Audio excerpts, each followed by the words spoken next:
elevation 1.2, adjusting for fire 1.4, adjust elevation for movement, drawing down 1.4 elevation, leading shot, firing on. Right, confirm miss, elevation 0.8.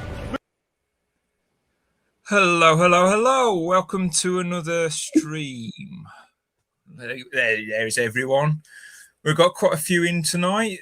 Hopefully be a great stream again. So, introducing Jesus Fried Christ. How's it going? Introducing Tharium. Hello there. Introducing Aubreyality. Hi guys. Introducing Ataman. We're pro here. We're pro. Yeah, racism. Hey, good evening, everyone. Yeah, New title.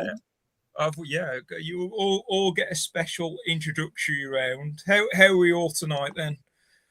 Oh, pretty good. We're doing good. I'm feeding on the salt.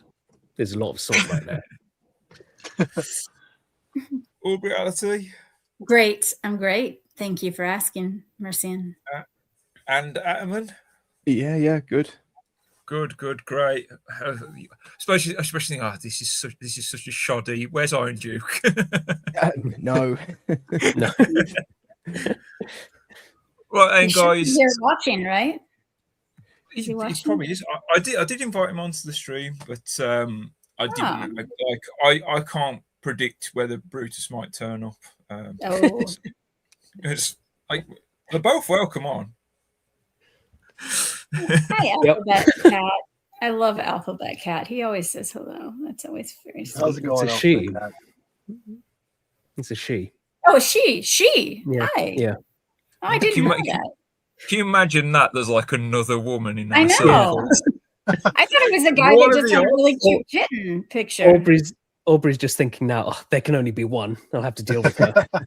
I know. I mean, I'm actually, it's pretty awesome that there's another girl here. So I know, but Tharum says there could only one, so you're gonna have to get into a Highlander sword battle. And Yeah. oh boy. Oh, it is a man. See, Wait.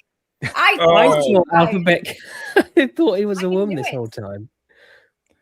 I knew it. Oh, Yes. Oh, that's see, I mean, embarrassing. I can't imagine that a girl would always say hi to me. Frankly, girls don't typically like me much. So she's so cute kitten and went, oh, that's a woman. I don't know. So, hello, Alphabet Cat. Thanks for joining us on the stream.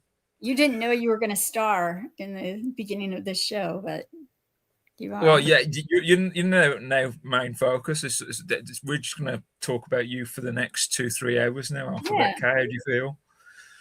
Yep. Right then, ladies and gentlemen, shall we talk the news, which is in this country is basically restore? Yeah. To be honest, I kind of want to talk about the reform cultists at this stage because I can't get over the way they call us the Doomers. I'm all but positive at the moment. It's like sort of like I said last stream, I don't even think 2029 is the last chance. It gets a hell of a lot harder from there. I already said harder without the H then. But it's not over yet. It won't be over at 2029. What are your guys' thoughts? Yeah, something, I mean, we're in the same conversations, and that really struck home to me this week that they are stuck in thinking like Blairism is it. There is only Blairism. That's the only way forwards. And they've taken on that whole attitude of, no, you can't win being right wing. You've got to be left wing, and that's the only way forwards. And it's just not true. No, it's really never not true. It's never been true. I mean, even Tony Blair had to strafe right to get into power. Mm-hmm. He didn't do it by being left wing. I mean, what was his whole policy? The getting behind Mondeo man or something along that line. The aspiration of the working class and how the working class like to be rich and have tough on the causes of crime. Yeah. Yeah, it's so when the left has got into power, it's always because they've strafed right. The Tories. And then Gordon Brown right. came along, and he was more overtly leftist, and it destroyed him. But the Tories, they strafe right as well. Every single party that's won an election has pretended that they're more right wing than what they actually were. Oh, absolutely.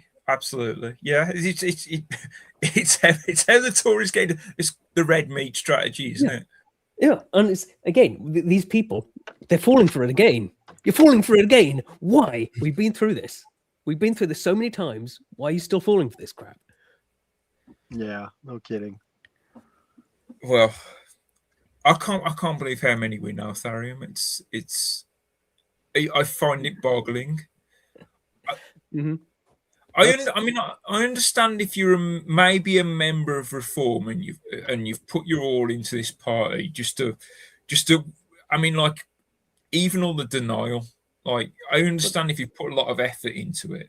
That seems to be like, that's something else. Like a difference with you and say like you and me and some of these other people. I think it's all just pride, really.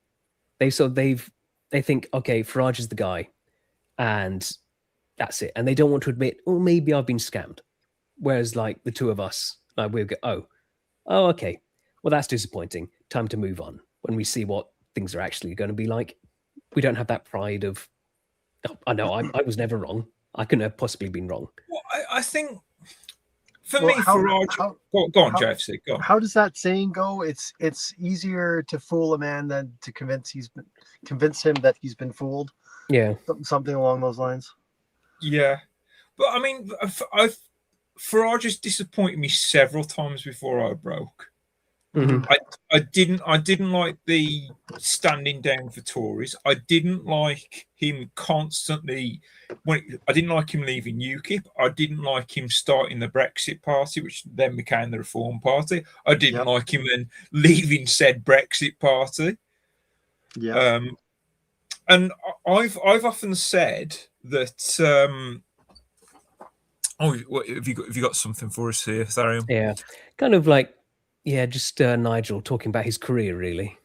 Here we go. Unless we are able to provide a proper democratic antidote to this, then I fear that we will see a rise of a really worrying, dangerous form of extreme right ethno-nationalism. And I think we're beginning over the last couple of weeks already to see some specimens of it.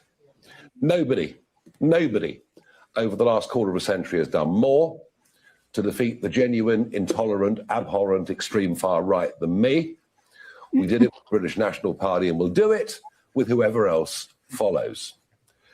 But it's important we get a grip on this because there is no issue other than legal and illegal immigration that has broken the bond of trust between the voters and those that govern us more than this issue. And I have spoken out consistently on it for now nearly 25 years.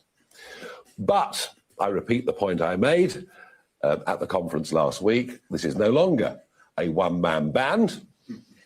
Yeah, it's like, here he is just celebrating how his whole career has just been destroying right-wing movements. Why are you so proud of that, Nigel? What leftists have you destroyed, Nigel? None? Well, that's interesting. And then what is the effect of his, say what we want about the BNP. Like, they were talking about the grooming gangs and stuff, way ahead of everyone else. And then by destroying them, what Nigel has all he's done is he's just let the Tories come in to power every time. Every time. I do think he's given himself a bit too much credit for the BNP thing, though. Like, they were basically, But he has been against them. Yeah. Any sort of nativist movement, he's opposed to. He just kind of seems like the left-wing version of Donald Trump. No one has destroyed the right wing as much as me. Come on, he speaks very haltingly, doesn't he? Yeah, come on. Very dramatic. Jesus. It is a bit. It's a bit weird how he, he gets treated by the mainstream, the way he tries to treat like the people to the right of him. You know, Yeah. he thinks that he can swan into like the sort of Whitehall dinner circles, but they actually still largely shut him out. They actually still largely look down their No. noses at him. So Yeah. he's doing it all basically for nothing. Like it's so it's just so shit. He wants to be a part of their big club. Yeah, and he's never going to be. I feel the same about Alex Phillips. Just hello, Iron Duke. Well, thank you for joining the stream. Oh, there he is. Hello, Mercian. Thank you for the invite. We got to say hi to Davey in chat as well. Hi, Davey. Davey is Oh another. yeah, I know Dave. I know Davey 1602. Guys, Farage. I mean, as Adaman says, he's taking far too much credit. There were a lot of internal things that destroyed the BNP, but Nigel Farage was very much against it. If a Chinese person wants a pro-Chinese party in China, or a Japanese person wants a pro-Japanese person, a pro-Japanese party in in Japan, or an Indian wants a pro-Indian party in India, they do not get called extreme right wing. They don't get called racist. They don't get called, in air quotes, Nazi. But in Britain, this happens, and for the life of me, I don't know why. I do not understand why. Well, it's part of the subversion. You're not allowed to support your own interests and your own well-being, because us supporting our own interests would be against Israel, wouldn't it? But only if you're white. Only if you're white. Well, I mean, there was a clip of Farage sort of saying, best practices for Israel, and I think it was Basil the Great put a clip of him talking about how he supports the Israelites, and then he spliced in the Steve Ellington, the famous clip of him from the Steve Ellington interview, and it's so contrasting. Well, he's done the same thing with the Chagossians. You know, the Chagos people, they need their homeland. Yeah, we don't, however. Everyone needs a homeland except us. And that whole his little stunt with the Chagos Islands. Oh, that's pathetic. It's really he just wanted a holiday to Mauritius. And it was a stunt anyway, because he can't go. The British Indian Ocean territory, you've never been allowed to go there as a civilian. Never have.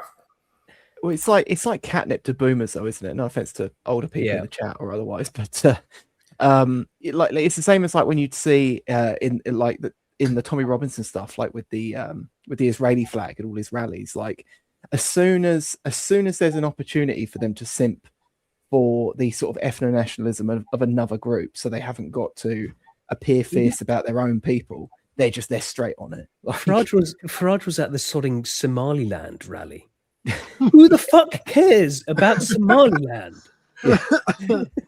What gets me about Farage is everyone thinks he's a second coming since he allegedly got Brexit. But I have questions about this whole Nigel Farage delivered Brexit, because I want to do a what if timeline for you now.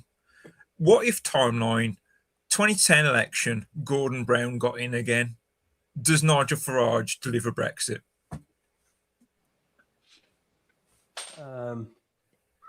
Would they have had the referendum? Yeah, that's what I mean. Yeah, because more importantly, if Nigel Farage led the Brexit campaign, but what did he do immediately? The British people voted for Brexit, which I think was a good thing. I voted for it. But what did he do immediately? He abandoned ship and left. Yeah, immediately. That was the first thing he did. The day after, I think, or the second day. Well, this is why keeps pointing out. You keep pointing out he had a speech before the Brexit vote had finished about how we try. I don't know how it went. Can you paraphrase for us, Darian? Wait, this is the one where he sort of conceded defeat, right? Yeah, basically, yeah. And yeah. This is why I always say I don't think he wanted Brexit to happen. He just wanted the personal publicity of being, the man of the people fighting the EU machine sort of thing. And then, but when you lose, then that's great because you get to keep all of that sort of all that without having to actually do anything. Yeah. And the whole then he completely walked away, and of course the political classes in Britain then spent the next 2 years, David Cameron, fucking everyone over who had voted for Brexit. And then where was Nigel Farage? Nowhere to be seen. Nowhere. Well, David Cameron, he only called the referendum because him and all of Westminster were so sure that Remain would never happen, right? Yeah, they were so sure that they could do that, and that would just kill any Shut sort everyone up. Yeah, wasn't that reform? Wasn't that referendum done because he was concerned about all the Tories who were for Brexit, and he wanted to shut them off? Yes, it was, Mercy, and it was to avoid a split in the Tory party. Basically, that's the only reason they had the referendum. So that's my point. It's sort of like that referendum could have happened if Paul Nuttall was still in charge of UKIP at that time. Mm-hmm. You know, it had everything to do with David Cameron and nothing to do with any member of UKIP. We had the reform yesterday, for me anyway. Suella Braverman, saying that finally reform will control Britain's borders, and she was quoting Zia Youssef, right? Mm-hmm. Well, Suella Braverman is from Goa. Her family are from Goa, and Goa was a little coastal Portuguese enclave in India that the British allowed Portugal to keep because we could have taken it very, very easily in the 19th or even in the 20th century. But we allowed Portugal to keep this little tiny trading place. And obviously it was Roman Catholic and all the rest of it because it was Portuguese. But that's Suella Braverman's background. And there she is as a reform MP, as a reform supporter and future cabinet minister, supposedly, saying that Zia Mohammed Youssef, will control British borders. And of course, Zia Youssef is a Sri Lankan Muslim by heritage. And, you know, the Muslims are the second smallest group in Sri Lanka, by the way. After the only group smaller than them are the Christians. So you've got basically an Indian saying that a Sri Lankan will control the British borders. And to me, this is everything wrong about reform. This is everything wrong about them. But also, she's talking about controlling borders. She was fucking Home Secretary. What are you doing? You did nothing to her. She was one of the many foreign Home Secretaries that Britain's had over the last few years. Why is the Home Secretary got to be foreign all the time? I mean, I can't remember the last time it was native. I genuinely. When was the first native, last native Home Secretary we've had? Was Yvette Cooper the Home Secretary for a bit? They've changed it around so much, I can't. Yeah, it was, and it was Yvette Cooper, and of course, she's not much to write home about. In terms Does that mean we've had more Anglo Home Secretaries under Labour than we have under the Tories? Yeah, wouldn't surprise me. Well, it depends how far you go back, of course. And then we had Reformer. I think you're getting some wind on your JFC. Yeah, I've just muted your JFC. There's a lot of noise coming from your mic. Let us know in private chat when you've sorted that out. And then we're having Reform are just copying everything Restore I've been talking about recently. So Mohammed Zainuddin Yusuf says how reform will restore Britain's Christian heritage. Really? We're coming from the Muslim. It just if Britain was Japan, right, and this was all about the Japanese people in Japan, people would think this was a bad joke. They would think it was a bad piece of comedy, because but Reform think this is serious. They think this is how you save Britain, with people like Suella Braverman and Zia. They're doing the usual Tory thing of, oh, my based Browns. And I mean, he had Matt Goodwin, who has just been embarrassing himself horrifically. He wrote that piece where he basically says, oh, you're all a bunch of racists. I've had all these Sikhs and stuff coming out here campaigning with me. I think they're more British than you are. So Matt Goodwin defines being British. Matt Goodwin, Barry, go ask Canadian mates, right, how good the Sikhs are. Oh, I know, but they've almost taken over. We can right now. JFC, how good are the Sikhs, mate? Do you want to live around them? I don't. There's a community in the far northeast of Calgary here called Saddletown, and one time a couple years ago, I went up there.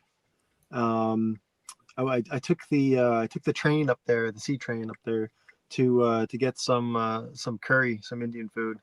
And when I was at the C train station there, waiting for the bus, I was the only Canadian there.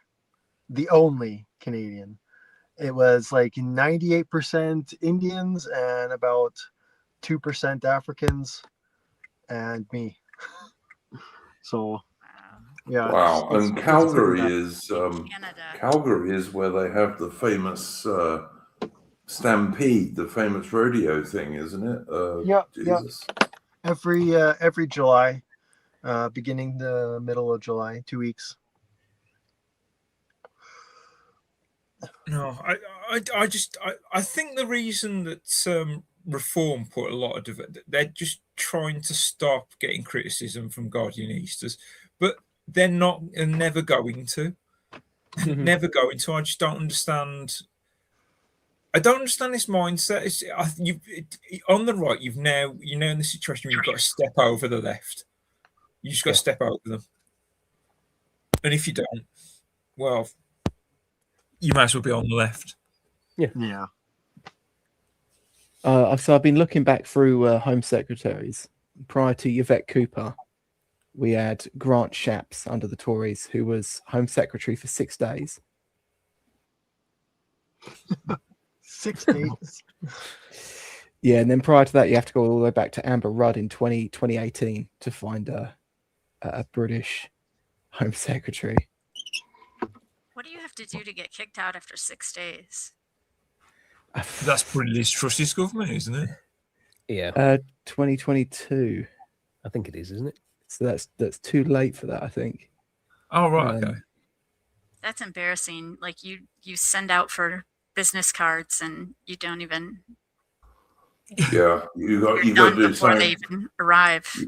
Aubrey, you've got to do something really bad to get kicked out after 6 days. You've got to insult the Prime Minister's dog or something like that. Oh yeah, technically it was under Truss. Yeah, she put in Braverman, then Shapps, and then Sunak came in and put Braverman back in.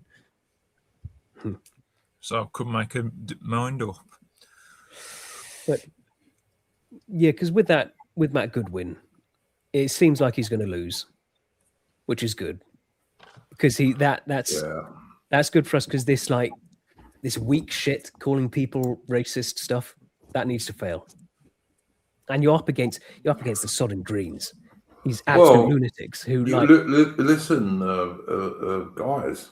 If you've got people from Reform saying that Rupert Lowe and Restore Britain will split the right, it's bullshit. You can't split the right when you're talking about Reform, because Reform are not the right. They're just not. Well, me and Tharium, for some reason, just keep coming across reform cultists. I don't know how it happens to us. We can't run far enough. Hey, thank you. Oh. Right, we're having Jeff's having a takeaway as we speak. But Sorry, yeah, Lord. no, that's okay. No,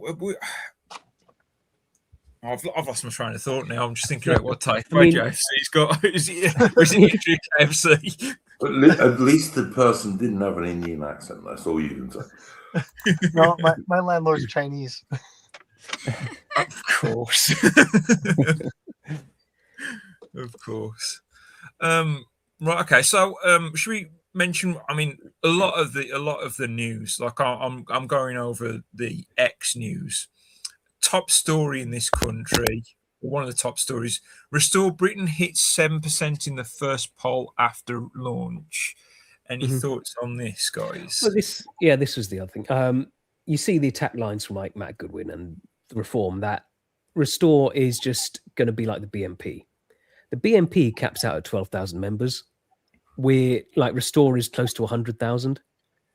These there, you know, if you want to cope with that, it's just going to be a little sort of thing. It really isn't. Yeah, it's I do wonder. I mean, I wondered for a while because we moved away from like the age of mass party participation. I do wonder if we're going to quickly delve back into that, because don't Reform still have like 280,000 or something like that? Yeah.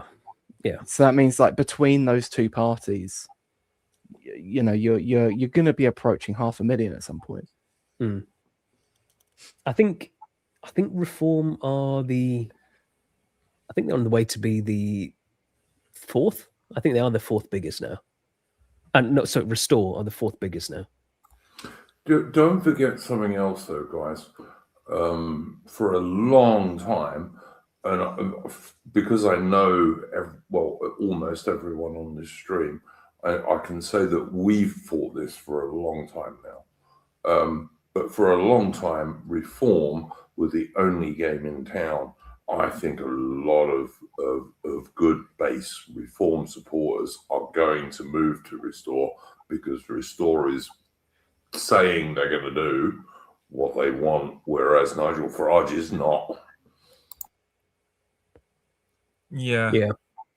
No, I agree. What do we make of the advance thing being folded into Reform falling through? I'm actually kind of happy about that, to be honest. Yeah. Oh, right. Okay. Well, do you think the I don't think it matters. I think it's irrelevant. I think Ben Habib is making himself irrelevant, basically. Unfortunately for Ben Habib, I do quite like Ben Habib. I've quite liked all the things he's had to say, but I don't know. I like the idea that there's less right-wing parties, so we can focus all our energy into one. But I mean, quite frankly, it's Restore anyway, isn't it? Yeah, it's going to die. It's like saying, "Oh, the Heritage Party is splitting the vote." No, it's not. No one cares. You know, I just think about some of because we know, like we've chatted to Joe West, and then you've got Nick Buckley, and you know all the towns are advanced UK, and I hope they haven't been thrown under the bus over this, because like Ben Habib said, he started Advanced UK for Rupert Lowe, so it made sense to fold it in. I think anyone from he's got bee in his bonnet, though, hasn't he, Ben Habib? Yeah. He's got this bee in his bonnet about everything being democratic. Now, I'm not a big supporter of democracy. Like, I'd prefer the voting age to be 21, for example, if you were not serving in the armed forces. When I'd make it 18. And I'd also like household voting to come back. But, you know, I'm not a big Democrat, but Ben Habib has got this bee in his bonnet about that shit. And I would just say to people who are members of Ben Habib's party, just join Restore Britain. That's what you should do. Honestly, boys and girls, that's what you should do. Most will. Yeah, that's just how it's going to be. Like, if Ben wants to be irrelevant, fine. Just keep doing your thing. I think that David Kirsten's the same. He's like, oh, I'm not joining those racists. Okay, yeah, you stick with your heritage party and get fuck all nothing. I mean, we even had Nick Griffin. He's come out attacking Restore, because calling it fucking everything. Oh, it's just a Zionist plot. Restore is. It's all a Zionist plot. Oh my God, that's such a boring record to keep playing. Yeah, this is. We don't have to be fans of Israel. I'm not a fan of Israel, but you know what? Everything is not about Israel. No, but he's. And also, one other thing I would just say quickly is that if you're Rupert Lowe said when in that first video he made, I think he said, "I have approached the leaders of all these small parties." Mm-hmm. So if they don't support him, that's their fault, not his. Yeah. So I mean, yeah, I don't. I'll be honest. I know that some people have often talked about needing like a coalition. I just think you step over all that stuff. I just think that one party hoovers up all the support, and the rest can either join them voluntarily or just go off and die in the dark somewhere. It's better off this way. I mean, it's not like Ben's been banned from joining Restore. Yeah, he's just got to accept. Yeah, it's this way. I'm one of the people that Arman said have called for coalitions, but only because it was a way of not splitting votes. But you know what? If you get a decent big party, I don't give a shit. Then I'll just support the decent big party. Mm-hmm. Yeah, I am a little bit upset about Ben Habib's attitude. I've been following Basil the Great a lot recently, and he was saying how what's happening in Restore is a bit has been made about like folding advance into Restore, but they haven't had a chance to go over that process, and they should be a bit patient about it. I guess it's irrelevant, really. I just feel sorry for all the people that have put their lot in with Advance UK and are now going to be in a situation where they're made irrelevant. But like you say, I guess they just have to leave Advance UK and join Restore. No, see, we've got to start getting more ruthless on the right. We really do. Someone in the chat is talking about the Heritage Party and David Curtin. I quite like David Curtin in the Heritage Party, but you know what?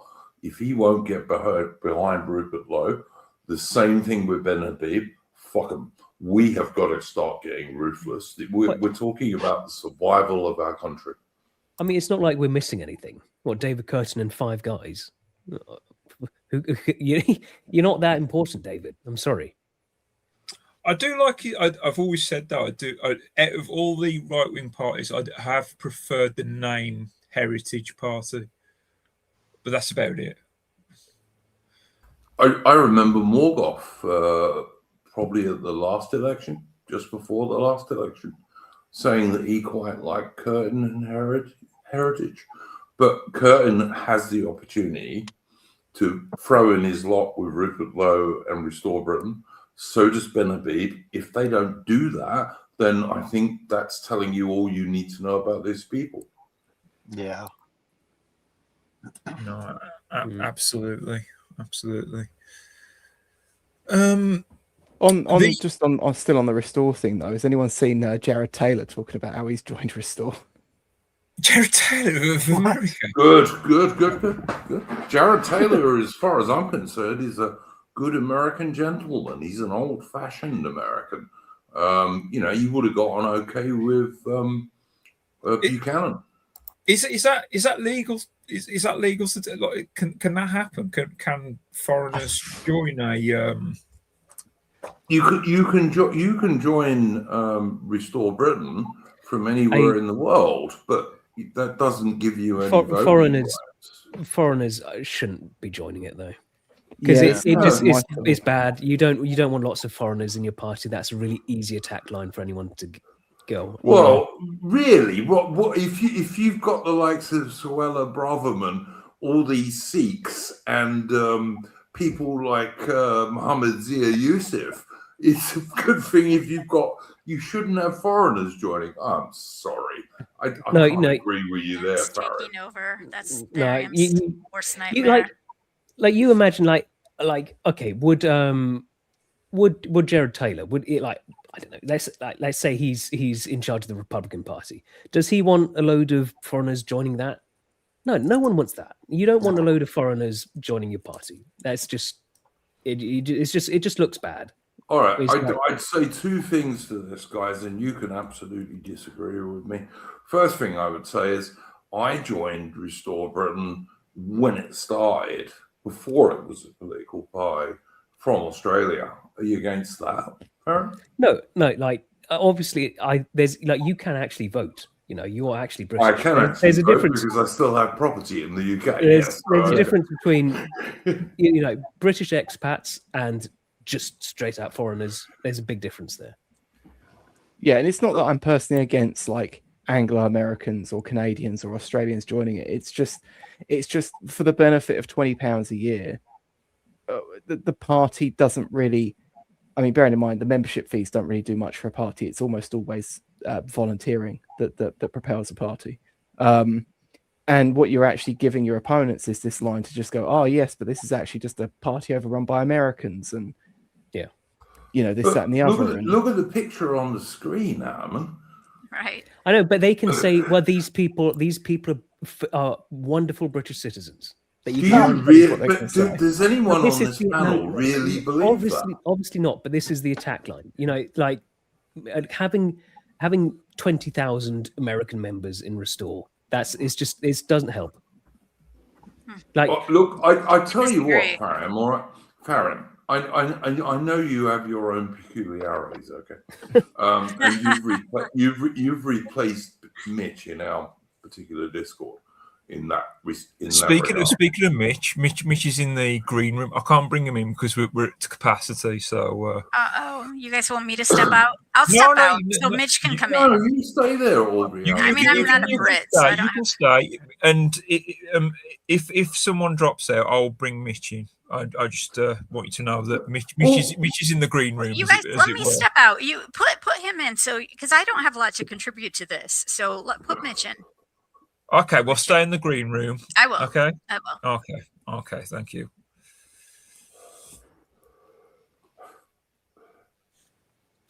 See, my conversation's not going to work now. Here, I'll take myself out. Mitch used to be on my Discord. Mitch used to be probably the most anti-American person on the Discord, but Tharium has replaced him now. So, but yeah, honestly, give me. It's not about them being American. It's any foreigners. You don't want foreign members in your political party because it just looks bad. You don't especially want for the any of the Tharium. Then you don't want any of these people in that picture on the screen. None of them. We don't. These are in reform. I don't want them in either. But exactly. In fact, I'm more against those people than I am old-time WASP Americans. I mean, what good is it doing to Rupert's messaging to say that we're not accepting foreign money as a party if he then also just lets Jared Taylor and, like, let's say even David Duke and all these other figures like rock up and join Restore from come on, Ammon. Now you're like, he's not going to accept funding from David Duke. Well, but I'm sure no one's running through like they do in Reform and checking the background of everyone that joins the party, and they shouldn't do. But so David Duke could actually already be a member. Like, we wouldn't know. But I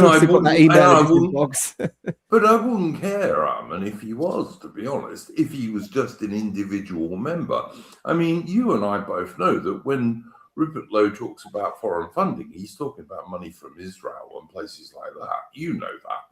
I know that. Everyone with an ounce of common sense knows that. Yeah. as we've brought Mitch in, Mitch, anything to say on this? Have you been following long enough to know what's going on?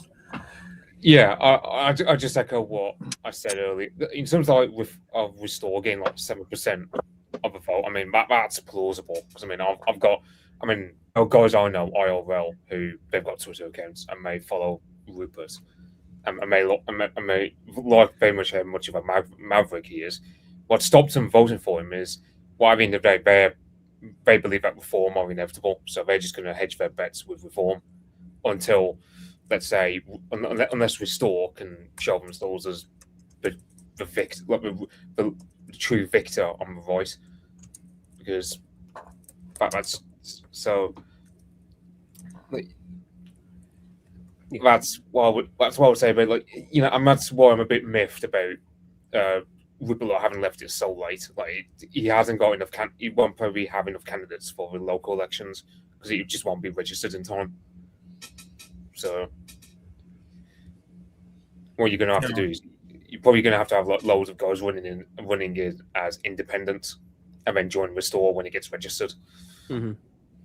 You say he left it late, Mitch. I wouldn't have done it at all. Like, Rupert Lowe is like 7.5 or 8 years older than I am. Okay, I wouldn't have done it at all. He's much braver than me, and also not only that, Rupert Lowe's a rich man with a lovely lifestyle. He doesn't need to do this. I just think he's a hero because he's doing something he doesn't need to do. Really? I would say, like, we've basically our Cincinnatus. You know, the whole point of him is he's only doing this out of duty. He's not doing it out of a great sense of love of power or anything.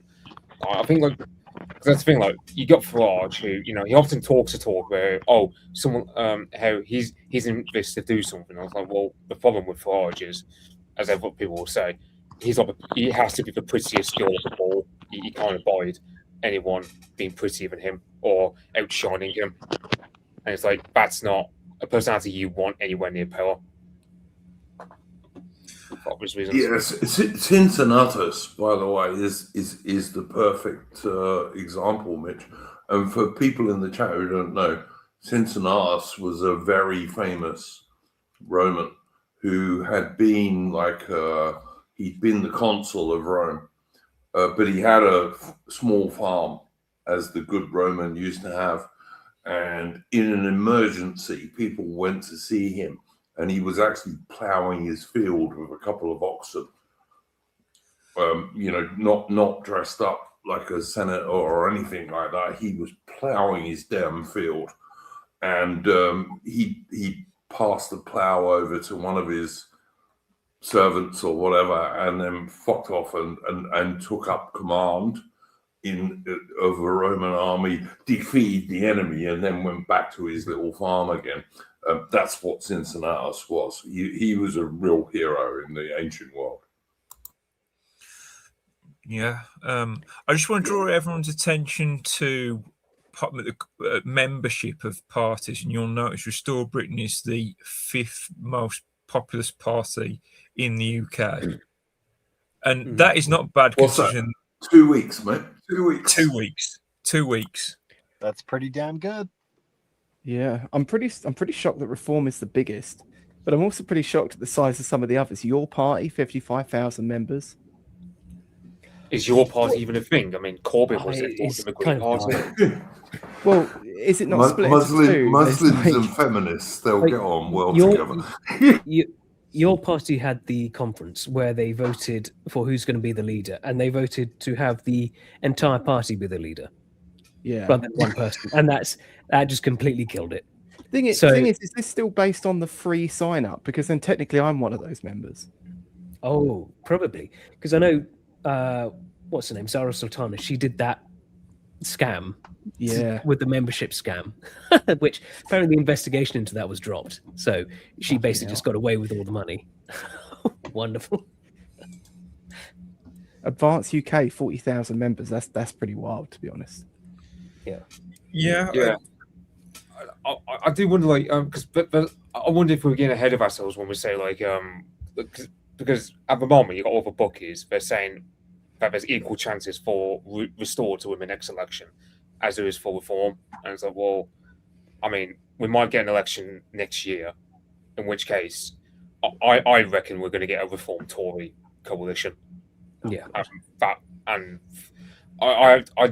I mean, you know, and you got Farage in his wordplay where he says we will deport all arriving illegal immigrants. So, okay, sure, from a minute that Reform gets in, we'll deport all the illegal immigrants who arrive from that point onward. But the ones already here, I mean, for me, it's Do question. you even believe that, Mitch? Yeah, for me, it's a question of believe they character. do that? even if I were to believe him, it's still massively insufficient. So so it doesn't matter if I believe him; it's still disappointing, to say the least. Yeah, 100%. But I don't believe they'll even do that. I really don't. Listen, Nigel Farage is the enemy these days. All he's making reform is the Conservative Party Mark II and the so-called Conservative Party Mark II. All it is the new, it's the phoenix of the Conservative Party rising up again to ruin us yet again. That's all it is. I just think it's funny how I called this fucking so long ago. Yeah. And now everything that I was saying has completely come into fruition and everyone agrees. You were on this before me and Tharium, I think. Wasn't you, years ago, yeah. He's been based on Farage for years, JFC. And so we're all going, oh, look at this foreign Canadian giving us all grief about reform. Little did we know. I think I've got to eat shit on this one and admit I was too soft on Farage for too long. Yeah. I'll have to wear the fell for it again badge, I think. But there's no shame in that, right? Same, it's same. I'm although he was the only damn game in town, for so long. No, he was at the time. Yeah. The thing is, if you're scammed, you're not the one who's morally to blame for that. The scammer is. They're the ones who should be attacked. But some people are too proud, like I was saying earlier, to admit, nah. Well, I mean, before Restore came, I mean, okay, we had Advanced, and I suppose we had Homeland maybe, but it felt like the only game in town. So I think, I don't know what you were going to do, Tharium, but up until Restore started, I was prepared. I wasn't voting. I just didn't care. No, it's fair enough. Unless there was some utter nutter, I'd have voted for him just because. I was going to hold my nose. More than the same. I was going to hold my nose and vote reform, but I would have been holding my nose. I think a lot of us would have been. I think a lot of the votership of reform, I wonder how much of it would be people who, as they say, a borrowed vote, like the Red Wall had a borrowed vote for Boris Johnson. Oh yeah, it's kind of like my mate Connor, as I was mentioning earlier. He's just voting reform because, well, he's not going to vote any of the mainstream parties, is he? So he's voting reform because they're the only shop in town he's got any chance of winning and not being the same as the other parties in his view, but all the Tory defections plus also other things like the work from home thing that Farage decided to get into, among other things. Mitch, I'm sure you and Atman and other people on here remember during the China virus scam, and it was banging pots and pans. Do you remember Nigel Farage banging pots like a performing seal, banging pots for the NHS outside his house, and now he wants to get rid of working from home because, of course, that's vastly important to saving Britain, isn't it? Well, me and Tharium talks about this on another stream, and that is between the employer and the employee. It should be no one else's business. Mm-hmm. Yeah, that's true. Yeah, I'm kind of against the whole working from home thing too, but I just don't understand why this incoming, supposedly based racist right wing, Prime Minister in waiting. It's like, oh yeah, this is the hill I'm going to die on. It's like, what? It's for the boomers. Yeah. It's Yeah. just Can you do your job from home? And if you do it from home, can you do it efficiently? That's all that should matter. Nothing else. Again, it's between the employer and employee. If they're both happy with this arrangement, what's it got to do with Farage? You know. Yeah. Well, if you've got a job that mainly involves you interacting with a computer screen and on the telephone and what have you, and you can do that from home and you do it efficiently, I'm totally with Mercy, and it's between the employer and the employee, and it's got fuck all to do with the government. And it might be, for example, that if you're some sort of guy who does a lot of software work and you got married 2 years ago and you got a little kid, you might want to spend more time at home, and good luck to you if you can do it and still earn a living. Yeah, it's another thing is, like, you know, you get for example, Farage say, oh well, because of a housing crisis, you know, people are forced to live in like zone 4 housing away from London, or you know, they're forced to live far away from London, and commuting becomes a massive nightmare. Okay, what getting rid of work from home is probably one of the few things that actually makes people actually bother with working jobs like in London area. Mitch, and also say for example, you want to live in a cheaper part of the country, that tends to be further away from the cities. It might also be a much more beautiful part of the country because it's further away from the big cities. And why is that a bad thing? You know? Well, just a moment. While we're on that subject, you just reminded me. I'm just going to share my screen for a moment, because I was looking at properties. I mentioned to Aubrey about Woolacombe Beach, and we said, well, how much would it be to go live there? If you know Woolacombe, it's in North Devon. It's got a beautiful beach, and I came across this property. Now, imagine, and can you see the price here? £155,000. It's not a very big property, but if you're a single person, right, and you're working online for a big London company, how much space do you need? And this is it's about 461 square foot. So it's not only that, Mercy, and even if you're a newly married dude, and let's say you got one kid, what would be that looks like a nice place to live with a wife and one child? Got some garden space. Got some garden space. As you say, 2-bedroom property. It's not a very big property, but I tell you what, for £155,000, to show me something better. I can see the inside. That's all been nice. Some of these places are barely livable. Imagine you could live there with your wife and a new child. You could have a little dog. Oh, looks like a cool place for me to start a family. I could have done that when I was 20. Not a problem. Well, yeah. It's within walking distance to the beach if you care about such things. So what I'm saying is these properties exist. If you know, I stumbled across this one. Yeah. Oh yeah. But not if you're not allowed to work from home, because yes, I bet there's no jobs around that area at all. No, you need except to a live few in that on property. a farm or something, you know. Yeah, to live on that property, you need to be able to work from home. End of. Mm-hmm. You know, do you want to go on? The one thing when getting a house is you don't want to have glass in your front door. Do you want to share my screen? Yeah, I'm just getting to it. Because if you've got windows in your front door, you get reform supporters like this coming to pay you a visit.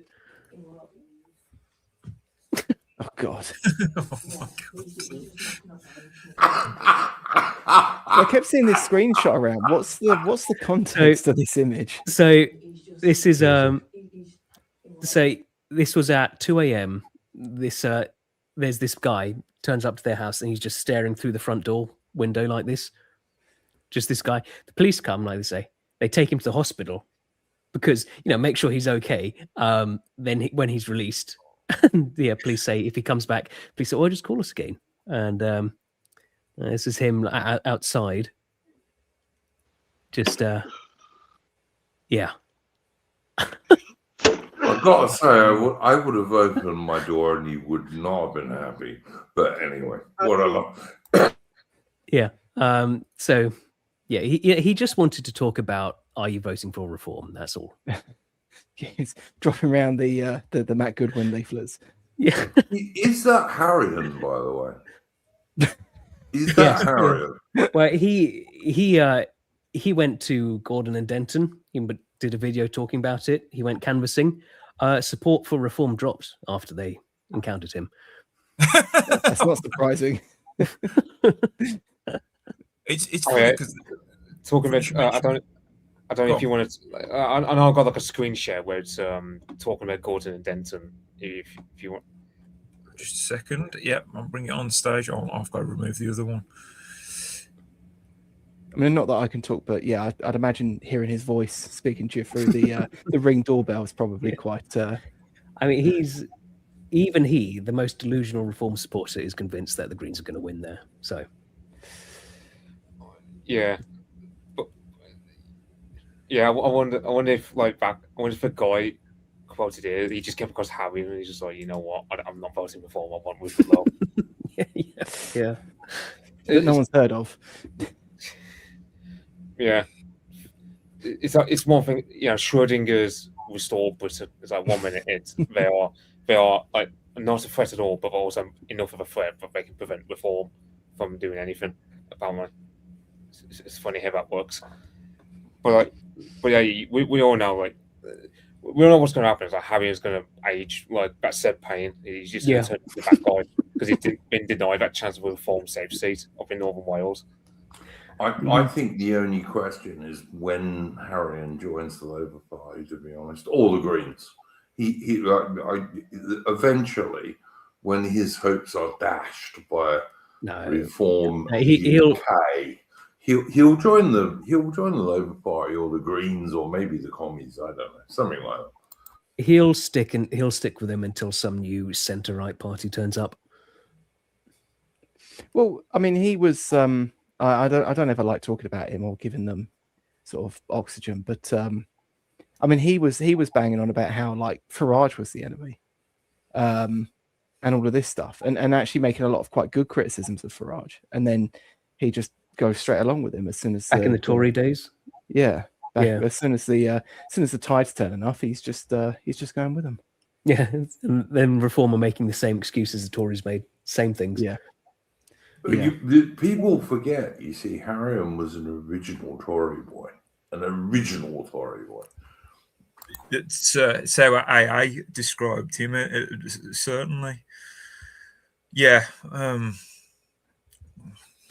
We were with him for far too long, Tharium. Yeah. Do you notice how this blonde girl in this video, I don't know what this video is, but if you watch the blonde girl in it, she's got everything on except the hijab. Well, she's got a $1.2 million property portfolio. Jesus. Yeah. She's a multiple. She owns multiple properties. She's a landlord. Isn't she the Gorton and Denton? Yeah, she's the green one. Yeah. I just put it up because of all the Arabic and everything. And I just saw Reform Labour. I have no idea what it's. I just like, I'll bring that up. Yeah. This is an advert, guys, by the way, for somewhere in Pakistan. Okay, it's not for England.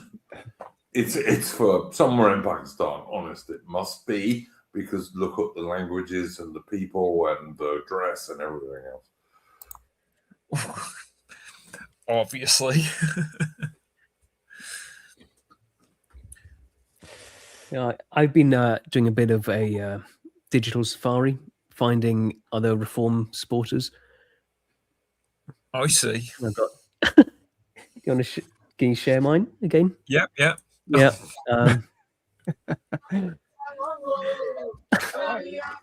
I think this is their candidate for Whitstable. I've seen a picture of him around already. Yeah. This is raw reform GDP right here. That's the national anthem of Britain in African. Yes. I just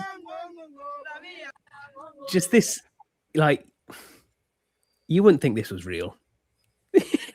They're coming out of some hollowed out tree. You got the big guy, and then this I don't know, his little minion thing. Things What probably grade of the Norwood is word, that? but yeah. Guys, listen, Mitch put up in the Discord earlier a thing about hang on, I'm gonna need to have to look this up now. It was a West African country. I think it was Nigeria, wasn't it, Mitch? And it was about all of the human sacrifices and deaths and slavery and killing. The Brits eventually stopped in about 1897 because we took the damn place over. And I just said to Mitch, Mitch, look at Kumasi in the Ashanti Empire, which is in Ghana these days. It used to be called the Gold Coast when it was run by civilized people, i.e. the British.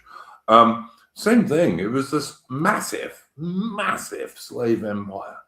But if you read the Wikipedia article about the Ashanti, the slavery gets mentioned, I think, 3 times in the whole article, and no one goes into any detail, even though the whole of the Ashanti were only about slavery. That's the only damn thing they did. Yeah, so my like sort of imagery of like that Benin City, I think it is. You know that Skull Island from Peter Jackson's King Kong. You got that like massive city that is just overrun by a bunch of natives who regressed back to being hunter-gatherers. That's basically what I think of, like, in terms of all the skulls and all the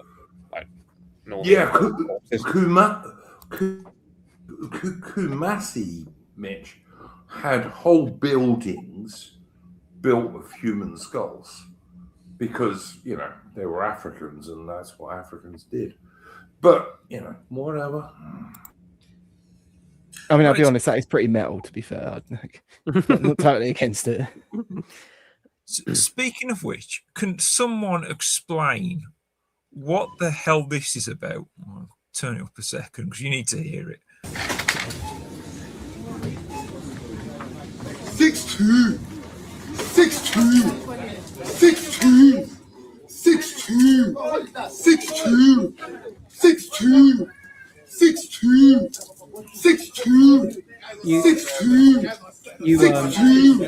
6-2, 6-2, Yeah. You clearly don't understand economics. This is GDP right here. GDP. I can see the numbers going up on the graph. well. I assume he bought that 2 pints of milk before he poured it all over him. So that must be at least £1.49 towards GDP or whatever 2 pints of milk is these days. Well, I imagine 6.2 is the percentage range of growth that the economy will get from the latest the Farage wave when it comes in.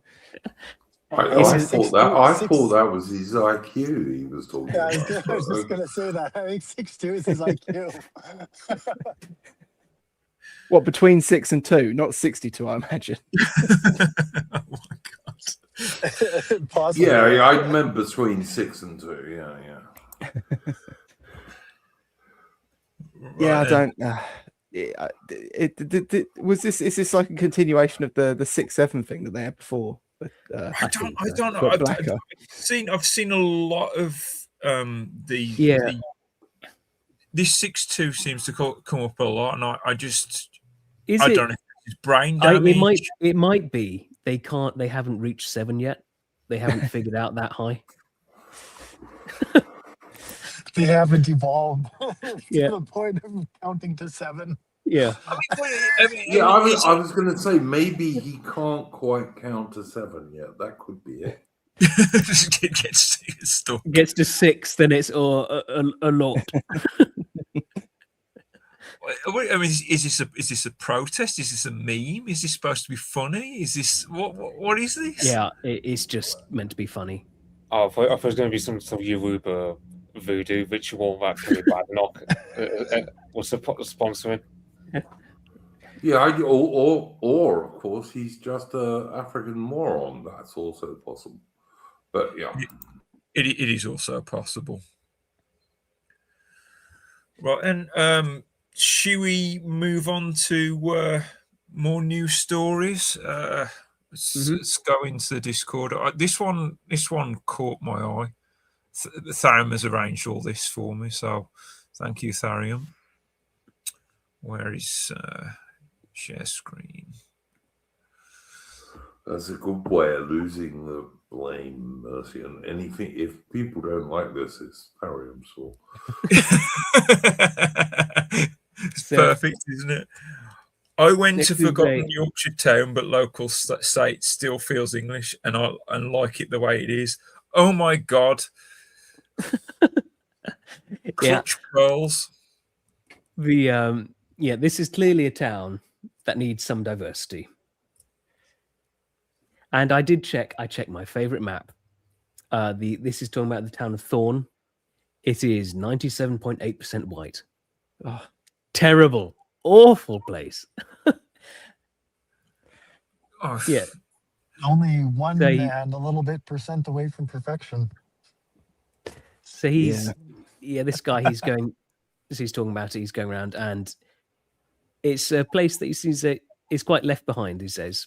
But there's a few independent shops, but everyone's happy. They don't care. They're not interested in being modernized because they know what that means. Yeah. I'm not so sure about the high street. You mean it's an English town? It's not left behind. It's an English town. It's nice. It's got like a little river or a canal. It's got a street. It's got green grass. It's got quite neat houses. It's bloody awful, isn't it? It's terrible. Who'd want to live there? You know. Well, I'd certainly live there for the pop. I mean, I don't think much about this high street, but there are a lot worse places. You could live. No, I don't think much of that high street, but that's quite nice. That picture of the canal. For the sake of reality, there's a narrow boat. We were talking about narrow boats. She asked me about like how. Oh, she doesn't know what they are. No, she wouldn't. Yeah. No. I promised her I'd stream a series called Canal Boat Diaries, which is a UK TV documentary thing that I quite. If you are in the UK or you're able to get UK TV, I really recommend it because it's just a nice way of relaxing. You just sort of relax as you watch a man sail around some canals. Yeah, but you can also like live on a riverboat on the Thames or something. That's pretty nice. These are traditional English and British things. So I did actually consider doing that myself a few years back when I was looking at a job in London, and it required that you lived within X number of miles of the office. And I remember looking and just thinking, how am I going to afford this? And then I was like, get a boat, get a mooring somewhere. Yeah, not such a bad idea, mate. You can do it. Yeah. All of this, the Empty High Streets Labour's Pride in Place scheme aims to rejuvenate. This was not.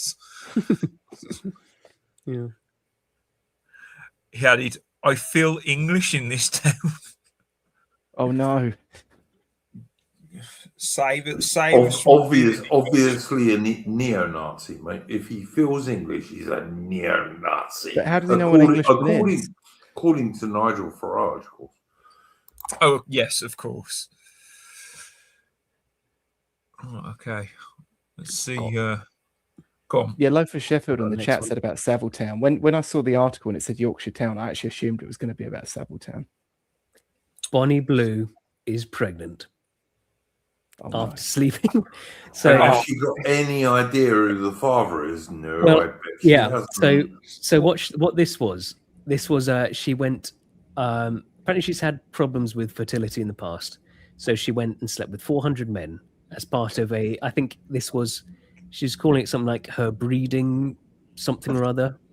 Do you know, And she went on the Whatever Pet podcast. I'm sure she's already got a kid.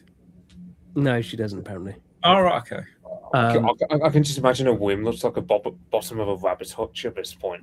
I've got to say, right, I was always pretty fussy, but I would not have put my dick in that thing. You know, she's only 26. Yeah, I know. I thought she was like. She's not. She's not pretty. She's not pretty at all. Wait, she's 26. So for reference, she looks 20 years older than me. I know, right? And I'm about to hit 25 this year. I thought she was 40, and that like Lily Phillips thing was the young thing. Like going off. Nope, she's 26, and she looks awful.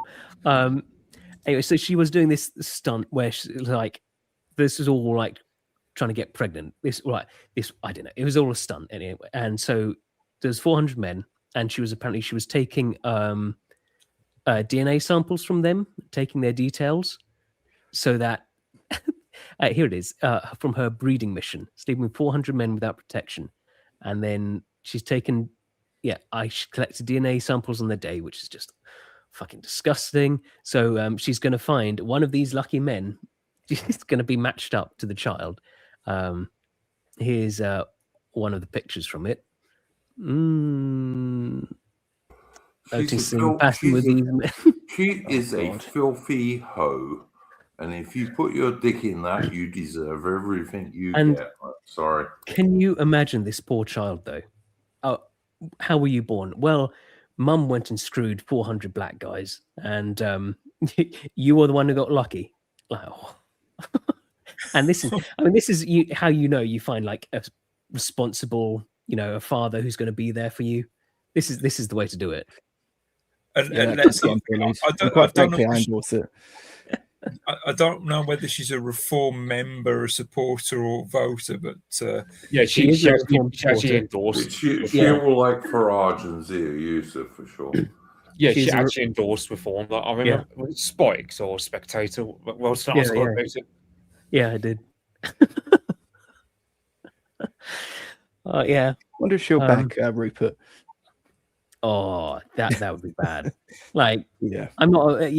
That's definitely got to be a disavowal. Yeah. Didn't Restore Britain recently come out with a policy which was against late-term abortions? I'm pretty sure they did. Yeah, I think that was the assisted dying as well. Yeah. I mean, so that's a poor child there. I think if I'm not mistaken, didn't she take swabs of DNA from all these people as well, so she'd be able to track who the father was? Exactly. Fucking idiots. Well, set a low bar there. Yeah. That child that's going to be a miserable life for that child. I don't care how many millions she's got. Like this is how you were created. Mum whoring herself out to 400 random people. 400 random people with no taste, Farium. Don't forget that. Yeah. Well, I mean, like someone at work was telling me that her daughter in school, they found out that one of their classmates' mums had like a PIP car, like a motability car, and the whole class used to refer to her as like getting in the Flid wagon on the way home. and so yeah, like this is just like that poor kid. That's gonna be rough. Well, that talks about this on the Whatever podcast, and Andrew was sort of saying, "What if little Jimmy at school? Don't you think the abuse that little Jimmy would get in school when I found out that you're his mom? Shouldn't you be ashamed of that? I mean, I can't put the full whatever podcast, but you can imagine what's his name, Andrew? What? I don't know. I think he's a twat though, but yeah. Wilson, Andrew Wilson. Mercy, and I got to tell you, right, when I was a little kid in the early 1970s, so this is a very long time ago. It's all relative. It's all relative. No, it's a very long time ago, mate. It's over half a century ago, okay? But we used to take the piss out of the kids in our primary school who were deaf and had like these little things on their chest they had to wear to make their earphones work a bit better. We used to take the piss out of them. I am not at all proud of that now, right? We were little savages, but that's what children. But that's what children are like. That's what children are like. It's children are they're our base instinct. It's sort of like it's like getting drunk. You sort of go to a childlike state. I mean, I don't know how many of you subscribe to this. I take it you mean in vino veritas, that thing, yeah. Well, I don't know. I don't know how many of you subscribe to Freud's thinking on psychology, but he had this theory of the superego, the ego, and the id, and the id being I fucking hate Freud. But okay, fair enough. I can only tap into. I mean, like I didn't do a lot of psychology. I had to learn. It was basically I had to tell it. So you have super ego is like the angel, and like the id is like the devil, and it's like, and then you got the ego, which is like you, and it's kind of like, well, depending on how you socialized, makes you go one or either way. So basically, if you're like someone like that, Bonnie Blue, you're basically just massively in with your id. And you just must hedonistic core. All I was really trying to say is that little children are savages and you have to civilize them, which is why you need a certain amount of discipline for children. You just do. I'm sorry. Yeah, it's like the thing I also had to, like, you can imagine the media probably knew about this situation for weeks. They just waited for like the rape gang inquiry stuff to come out, and then they drop it just some other way. They have this narrative, so they make the diversity think, oh well, all the young English girls they actually love, or what happened to them. And it's like, Mitch, you read, I know, and I think quite a few people. I haven't read most of it because No. All I was going to say is you would have read some of the stuff that Restore Britain and Rupert Lowe put out for the rape gang inquiry, and I think most of us on this stream have. And if you read it, you would be alone, because other than GB News, nobody covered it at all, and GB News didn't cover it much because they're basically run by Farage and Reform. But none of the mainstream media covered it at all. Like Daily Telegraph, nothing. Times, nothing. Daily Mail, nothing. It was not covered by anybody. But one of the things when you look at this that you see is it wasn't just little girls as young as 11 who were gang raped, not by one person, but by scores sometimes. But there was also huge amounts of there was huge amounts of cruelty, sadistic bullshit, and like humiliation, and you name it, all around. Oh, white girls, that's all white girls are for. That's all they're for. It's sickening. It's sickening.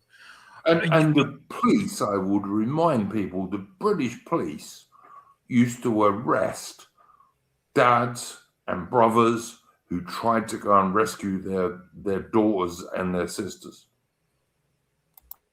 Well, I actually caught. I know many people on this podcast right now don't like Tommy Robinson, but I caught a little segment on. He's been on the Timcast podcast in America, and he was talking about when he was investigating the Telford rape gang, and the population of Muslim men specifically in Telford is like 1.4%. It's about 1,000 Muslim men.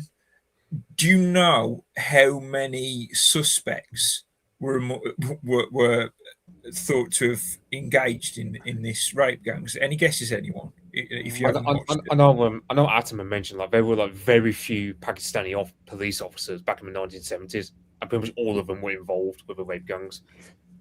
I actually found a clip recently. I'm not going to be able to find it now, but it was actually from some sort of Pakistani state-funded TV show or news channel, and they had the chief inspector from, I think it was West Yorkshire Police, on there for an interview, and he was telling them on there. This was like maybe 2 years ago now or so. He was telling them on there that we only police the Pakistani community with Pakistani officers, as this sort of point of pride about what they do for the community.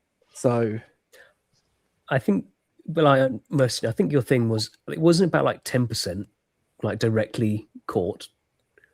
You basically, out of 1,000 Muslim men, 200, or I forget if it's 250 or 200, doesn't really matter. 200 were suspects.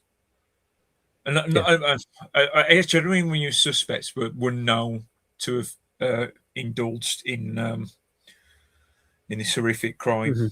I don't even want to. It's more than that. That's just the baseline of what the police uncovered. Yeah. So I was guessing probably somewhere around like 500 to 700 out of the 1,000. Jesus. It's stuff like that, and it's sort of like, then we've got reform going. We can't win without the Muslim vote. It's like, well, I don't care. We're going to have to. Yeah. But you could win without the Muslim vote if you didn't support the Muslims. Well, it's like that picture. I mean, those men supporting reform, they weren't even Hindus or Sikhs. You could just tell they were Muslim.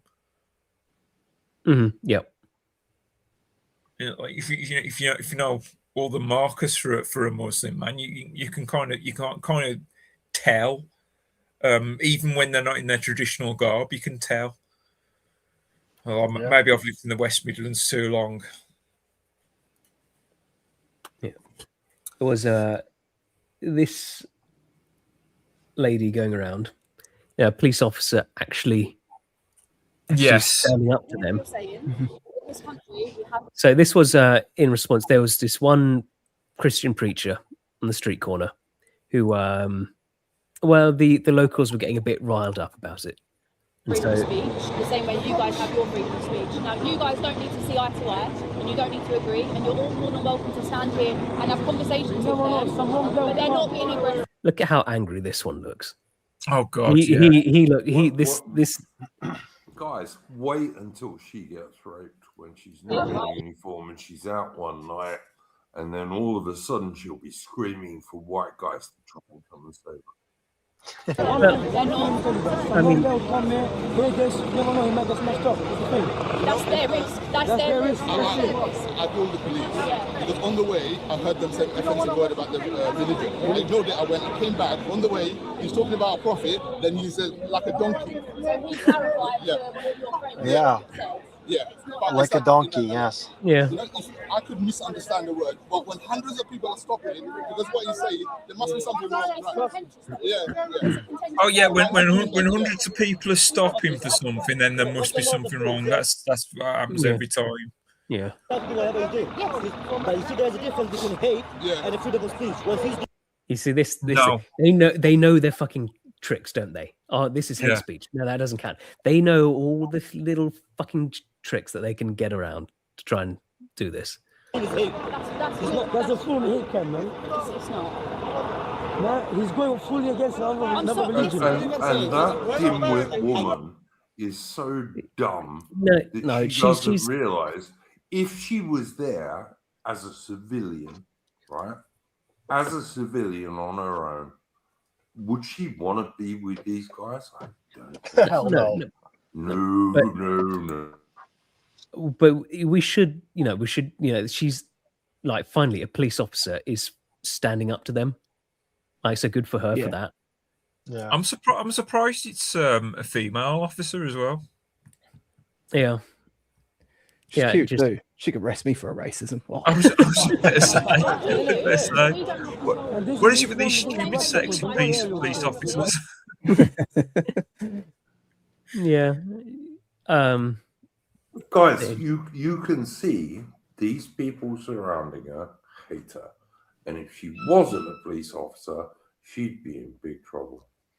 I actually kind of prefer that about the whole thing. I think it's kind of funny that they're having to like justify their case to this white woman in a uniform. Yeah. Well, it's only because she's got backup there who happens to be the same race as these guys. Mm. If you catch him, yeah. Sam, can you try and get that other police officer in and look on his face there? Yeah. Look at that look on his face. What's going through his head? Well, you see, he's got the he doesn't like it. He doesn't like it. He's got that inbred face asymmetry as well. I mean, to me personally, it just looks like Nima Parvini's brother. Oh. But no, this is good. We have they're good for her. She's standing up, and she just tells them, if you don't like it, you can just. But this is how policing should have always been done. Mm-hmm. Yeah. Burnsy makes a good point in chat. Women have the delusion of safety, and that's probably a part of why she feels confident to stand up to them. Yeah, women have the delusion of safety in the Western world, mate. Absolutely, but they don't have it anywhere outside the Western world. This is the thing. And they are gradually learning that the Western world isn't safe anymore either because of the likes of Nigel Farage and Zia Mohammed Youssef and Suella Braverman. But this is the point. People are saying, it's good to see her standing up. I would prefer to see her standing up with like 6 foot white guys behind her, frankly. Yeah. That's what I would prefer to see. Yeah, but I feel like she needed that other PC, whoever he was. But he wasn't amused at all. I don't know what was going through his head. That face he was pulling. Well, I mean that's the thing. These people, they just don't get it. Like, but he's insulting our prophet. That's not allowed. They just fundamentally just don't get it. But no, actually, you can. And like how she just tells them, well, if you don't like it, you can just leave. Well, it's like there's that meme, the Millennial Woes tweet, where it's like, leftists, obfuscate everything and make all communication impossible, however it goes. Yeah. And it's like, it's kind of funny, but then when you actually talk to a lot of these people, like white leftists, you quickly realize, oh no, actually they genuinely believe this shit. And they haven't heard any other arguments and they're not willing to. And it's like when you talk to brown people, I kind of sit there and I think, this person has this sort of view that they're trying to like fuck us over deliberately. And then you talk to them, it's like, no, they actually don't even realize that they're that in-group orientated. They don't even see it or perceive it or think about it. It's just who they are. Yeah, it's like the Adaman, do you remember those two? I'm trying to remember. I think they were Swiss or Swedish girls. Oh, in Morocco. Were murdered in Morocco, right? Mm-hmm. And I made the people who killed them, who were Muslims, by the way. They recorded it, and they tied them up, and they basically sawed their heads off, Yeah, I was going to say, I thought I recalled them being beheaded. Yeah. Yeah, but they weren't beheaded like by having their heads cut off. They sawed their heads off with knives. And I made the mistake of listening to that once, and I wish I hadn't have. And you got this girl saying, "Mummy, mummy, mummy." Yeah, I mean, I think I went to Morocco years ago, and it was probably actually the most red-pilling experience ever, because it's so close to sort of civilized Europe, and it's actually probably one of the biggest shitholes I've ever visited.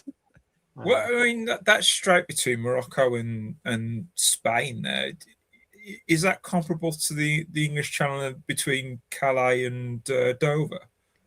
I think it is a bit bigger across, but not. I don't think it's by a lot. The it seems to take contrast longer on the ferry between the than, peoples is bigger, or at least it used to be before France was taken over. But yeah. I don't know. Would you be willing to do a history stream on the Reconquistador of Spain, Iron Duke? Or would that be a special stream? I wouldn't do a history stream on that, for the simple reason that our splendid isolation history streams are British history or old Commonwealth history. So, we do Britain, Canada, Australia, New Zealand, and back in the day, South Africa. But I'd do a special stream on the Reconquista for sure, if someone wants to do it with me, for certain. It just seems a little relevant. Unfortunately, I don't know much about it, but it's certainly something I'd like to learn about. It's pretty interesting. I did watch a YouTube video about it, like a little history video, and yeah, it was pretty interesting. I definitely recommend doing a stream on that. Yeah, I like a lot of the Reconquista history. I remember when I was quite a bit younger, like learning about the Spanish Inquisition, like the real Spanish Inquisition. Like, I remember all the sort of liberal jokes about watching 7-hour documentaries about it, and yet if you looked at a lot of those, it was just like glorified liberal brain rot. And then you kind of learn about what it was really about, and you're like, oh, okay, it's quite an intriguing part of history. I just feel like I need to know for Minecraft reasons, so maybe we can learn something. What do we have here then, Tharium? So, a Norfolk Deliveroo con man who he got these fake uniforms to deliver his drugs. I mean, the telltale sign is, wait, a white Deliveroo driver? Yeah. hold on a second. You got to pull a Justin Trudeau and do that in blackface, man. So he's getting these Deliveroo uniforms for his drug dealers. So they get the orders in, and he sold over £7 million worth of cocaine. He's just been jailed for 12 years. But yeah, he was using Deliveroo uniforms to do anything in this country. No, he got jailed for 12 years. Yeah. And someone who raped an 11-year-old got 18 months. Okay, yeah. Cool. Fair enough. But I think so. The idea was because I mean, are the police going to stop delivery drivers? No, they don't care about that. So it was a good plan, but yeah. And then white guy delivery. Nah. No, something funny. Is that who got pulled over? Too wide. Wait a second. We've also got this one, which was we covered that massive dump of just crap in Oxfordshire, and we've the police have just caught one person who was doing it. Over 4,000 tons of waste. He's been ordered to pay £1.2 million, been a 4-month prison sentence, so not much. This is the guy, Varun Dutta. What a surprise. Beautiful British name. And he'll do 8 weeks for that. Well, jolly good then. Yeah. So he's and then what did everyone say? Was that Birmingham? What did everyone say about that jumping? Yeah, and over 4,000 tons. There's another guy. But this is the Indian doing the dumping. In their natural state. Because I think he was he was getting like licensed. He was like a contracted business. I think he was. He claimed he had. Because everyone was saying about that dumping in Oxfordshire, it's sort of like that's processed rubbish. Yeah, that wasn't just dumpers. Yeah, he registered the business as a Atkins Recycling Limited. So he's not even using his real name; he's using an English name for his. Nearly all recycling is just as con as that. Yeah, like but most recycling is bullshit, really. I mean, unless you're a greenie communist, which is greenies and communists are the same. Yeah, but he was being paid like official contracts to take it, dispose of it properly, but it wasn't. Just dumped all over the countryside. Well, yeah, I mean, generally speaking, councils have no idea what to do with a lot of this stuff. So they'll often actually pay people quite a lot to find ways to get rid of it, which is fine. But I think they know it's just going to be dumped somewhere, and they just don't care. Yeah, it's a controversial opinion, but I'm not above incineration. At least you put that into energy. What, with him, you mean? Yeah. Oh, right. Yeah. Okay. Well, it's not. I mean, obviously, using sort of Welsh coal would be better, but as long as you use the energy from incineration to generate electricity, so it's not just putting fumes out for nothing. But you got to put carbon capture on it, which requires 10 watts to collect carbon from the 5 watts for every 5 watts produced. You have to. It's the law. It's insane. It's insane, Adam, and as I know you well know, the whole thing is insane. I mean, that's the one thing about Restore. I wish I know they said they wanted to deregulate, which I assume that means net zero, but I would like them to explicitly say it. I think it would do really well. Give them a chance, Mercy, and it's too well, obviously. Look, Nigel Farage has said years, and he's just now saying that he wants Sri Lankan Muslims and Goan Indians to be in charge of British immigration. He's had years to say this, but he's only just coming out with it. So, we're saved. We're saved. We're saved. We're saved. Indians and Sri Lankans are going to save Anglo-Celtic British people. Of course they are. There we go. Anyone skeptical of Restore? We wouldn't have foreigners in charge of our foreign policy or our home policy, should we say? I mean, I will say that although I signed up with Restore Pack when they were a think tank, I've been burned so many times at this point. I am still just a little hesitant. Yeah, I see what you're saying, Adam, I really do.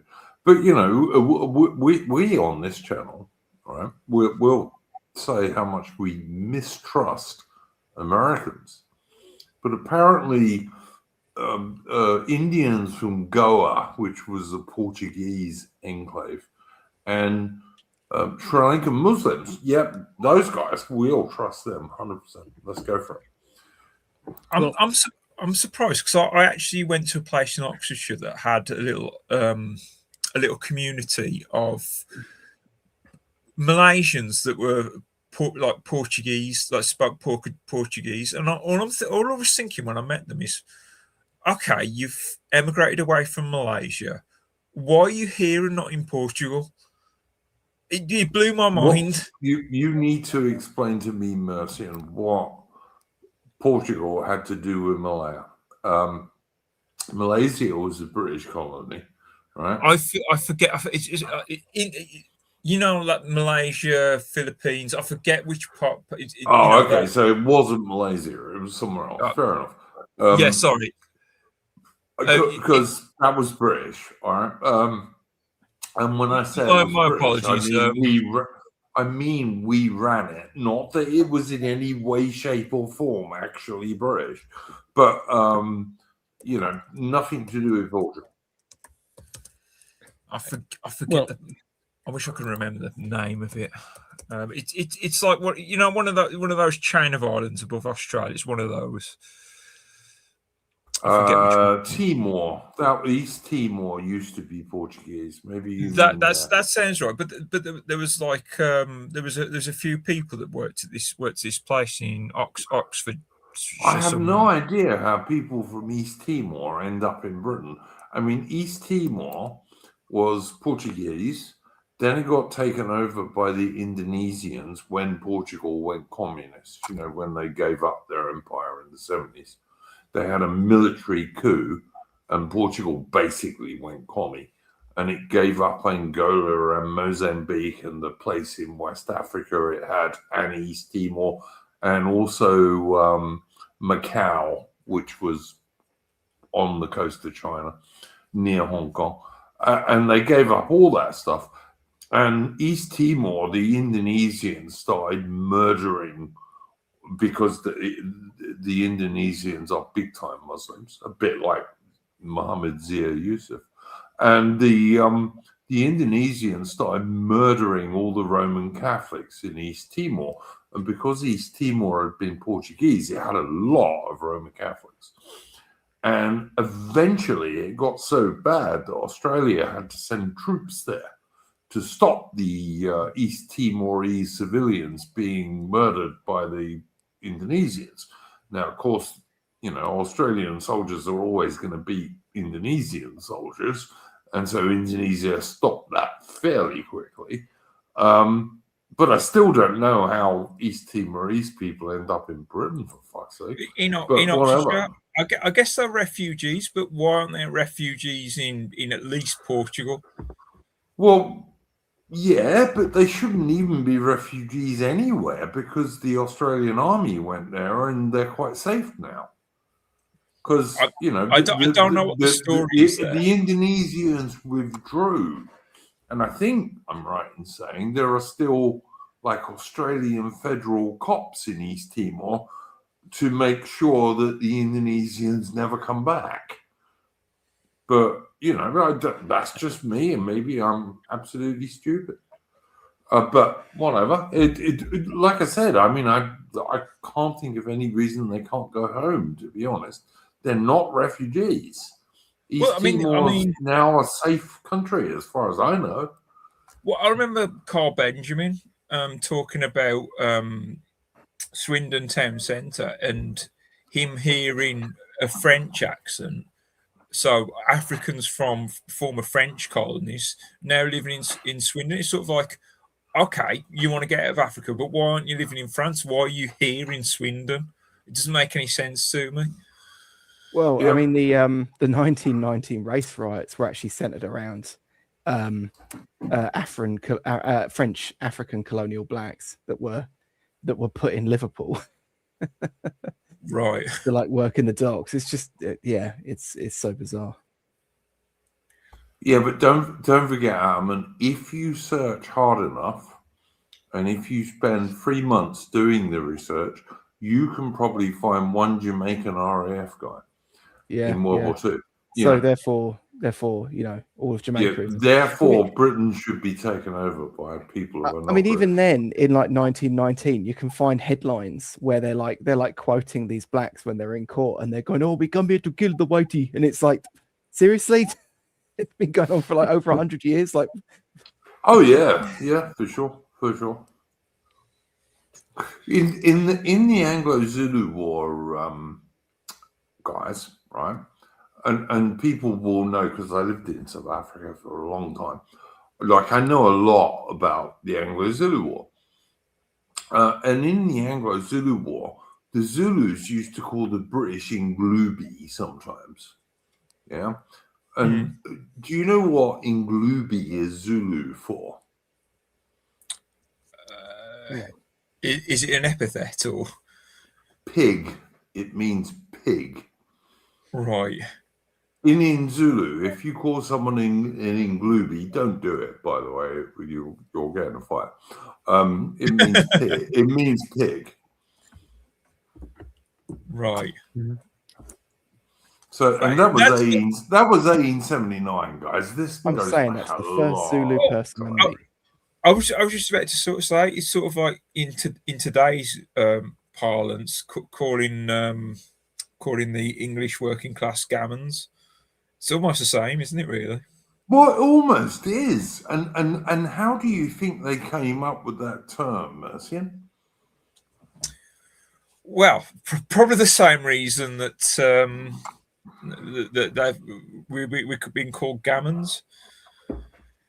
I tell you what I'd say, Mercian, is I would say look at some of these middle class girls and so-called middle class men who are actually very feminized, but that's how they regard the English working class.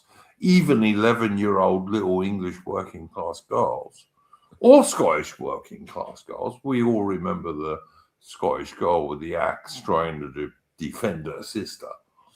That's how they regard our native indigenous people. They regard them as pigs. So an alphabet And cat. Nigel Farage too. Nigel Farage is in that category. He is.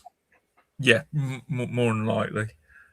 Well, Alphabet Cat says the term gammons comes from Dickens. I don't know how true that is, or it does come from Dickens, but I think a lot of those people use that post hoc so they could pretend they were cultured. There was an interview in The Independent where they spoke to the guy that invented the term, who came up with the term gammon, and he actually said he regretted it, but he didn't mention as he should, because all these, we can't use particular epithets against races, and then there's one race you can use an epithet. Well, against. I'm a proud gammon, Mercian.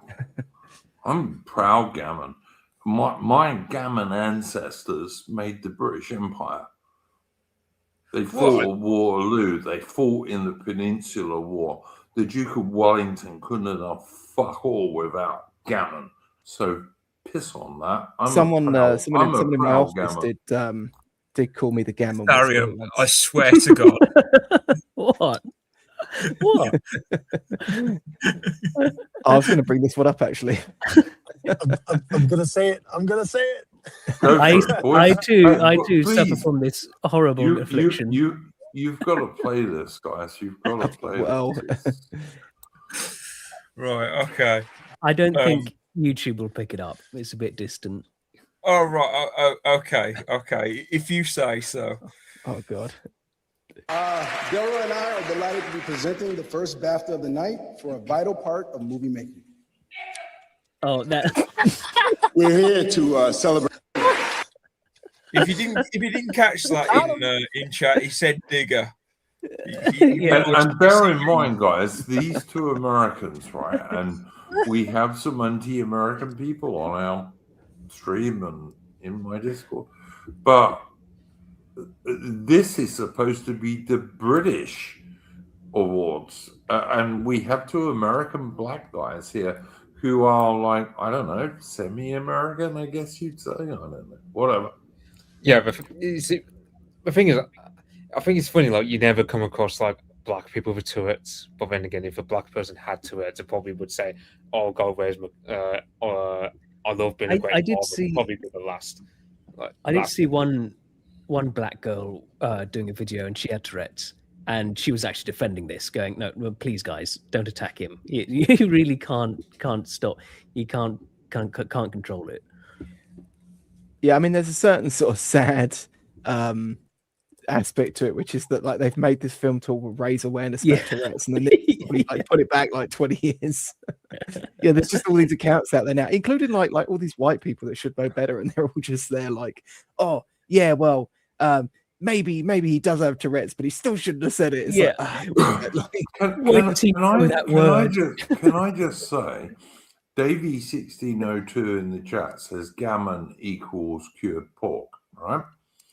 When I was a young dude, and I was a British infantry soldier, we had a very tiny handful of West Indian blokes in the regiment, okay, in the battalion.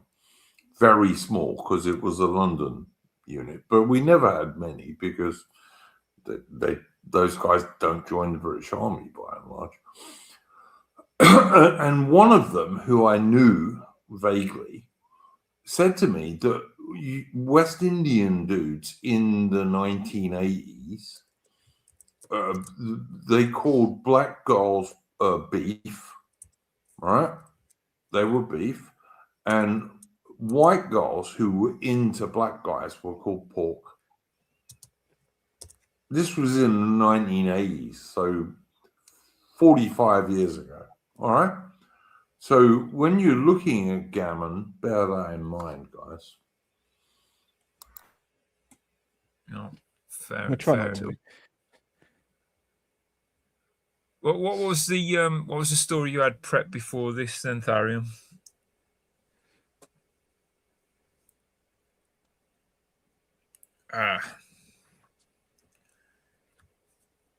Right. Burnsy makes a good point in chat. Like, how can you tell if a black has Tourette's anyway? I've got some. If you screen share like what I've got. Yeah. Quickly.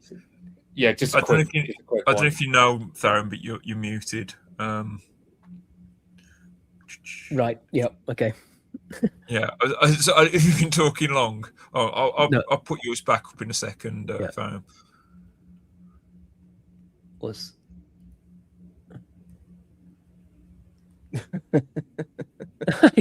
Okay.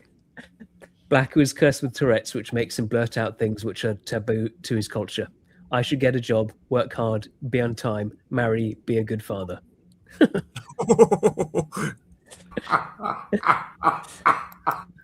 And below, plot twist: his dad helps him through his struggle.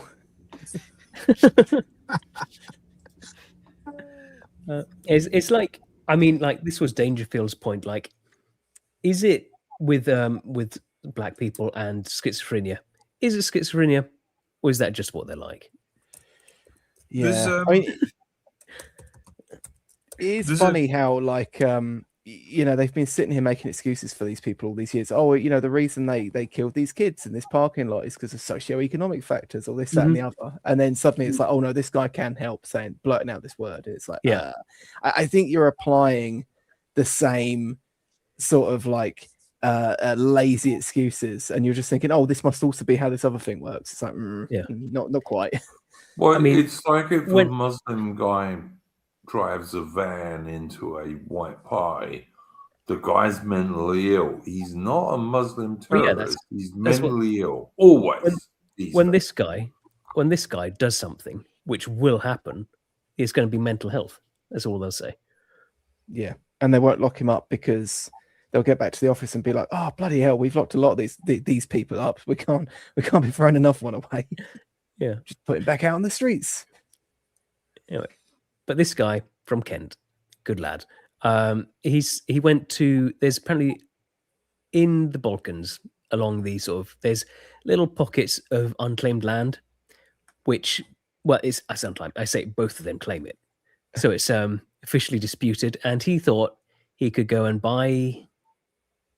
He went and bought, I think it was 135 acres. Him and his friends, 125. They've called it a new nation called Verdis.